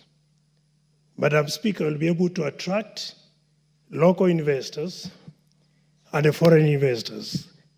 Number two, why it's important to support the bill is going to create job creation, Madam Speaker. Today, we have so many unemployment youth in Kenya, Madam Speaker, and having technology will have to create employment for Kenyans within the country, Madam Speaker. This bill is also going to ensure that we diversify source of revenue for this country, Madam Speaker. Madam Speaker, some of the flaws that I witness of this particular bill is that it's going to add burden to taxpayers. The reason why I say that, Madam Speaker, is because many of our taxpayers, ideally, they want investment to go where it can be recouped. And putting money in industrial parks, Madam Speaker, will require huge investments and this is going to slow development in terms of how much money can be generated through the industrial parks. Importantly, Madam Speaker, if you look at this particular bill, it's going to create some form of disparities when it comes to development, because the parks are likely to go to urban areas and leave rural areas, Madam Speaker.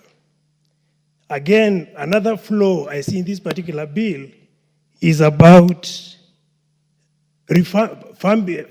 investing money which is going to result to stalled projects, as we have seen with the Techno City, Konza City, which has consumed billions of shillings, and this money has not been recouped. If we were to put this money in irrigation, Madam Speaker, we'll be talking of food security in this country through irrigated agriculture, Madam Speaker. So in view of that, I caution that through the bill, the money should not be invested using taxpayers' money, but more so use private investors to pour money in this particular sector. With that, I support, but with amendments, Madam Speaker. Thank you.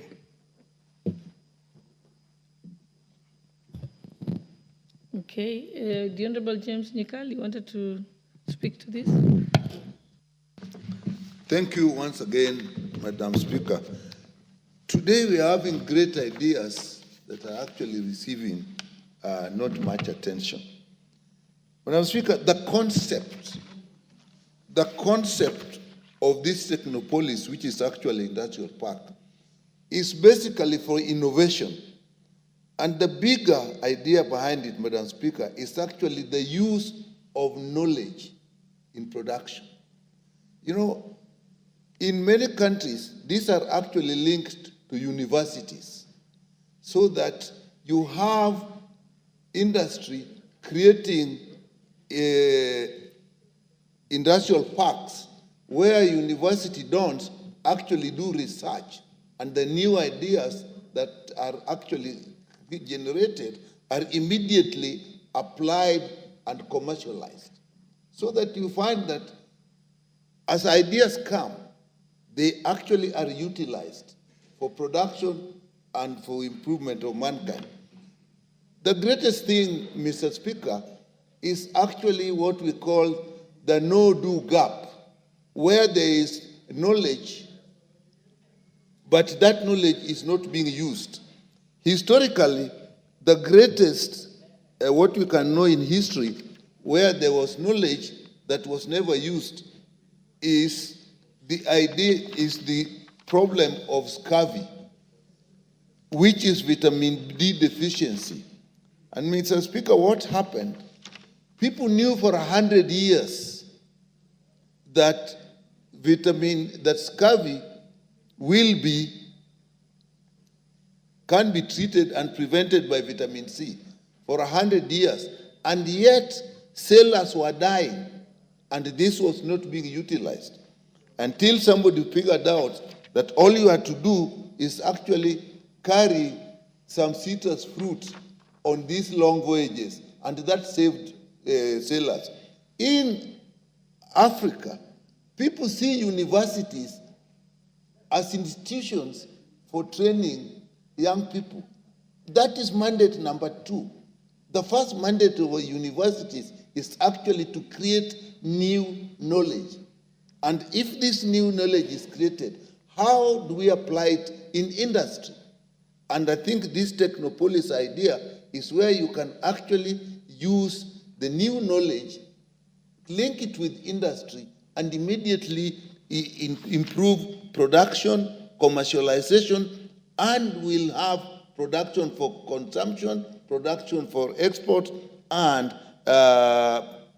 foreign exchange earning and employment. So I think it is something that we should actually encourage. And this act actually creates a framework which will actually ensure that these Technopolis link with universities, link with industries, and therefore generate or improve innovation. And I think it is something we should support. I agree with the Speaker that in ideal circumstances, this is not an area where we should put a huge amount from the taxpayers' kitty, but this is an area where actually the industries, and maybe we shall look through, as we look through this act, Mr. Speaker, what we may need to do is find a way where the industry puts more input here, and it is funded more from industry than from the taxpayers' kitty. Because eventually, if innovation occurs, if knowledge is transformed into production, it is actually the industries, the big companies that benefit. The issue of intellectual property rights can actually be shared between the people, the innovators, and also the industry, so that they can benefit. So with that, Mr. Speaker, I think this is an idea that we support, we should encourage. But I think we will look at this and see how we can get more money from the industry into it than getting money directly from the taxpayer.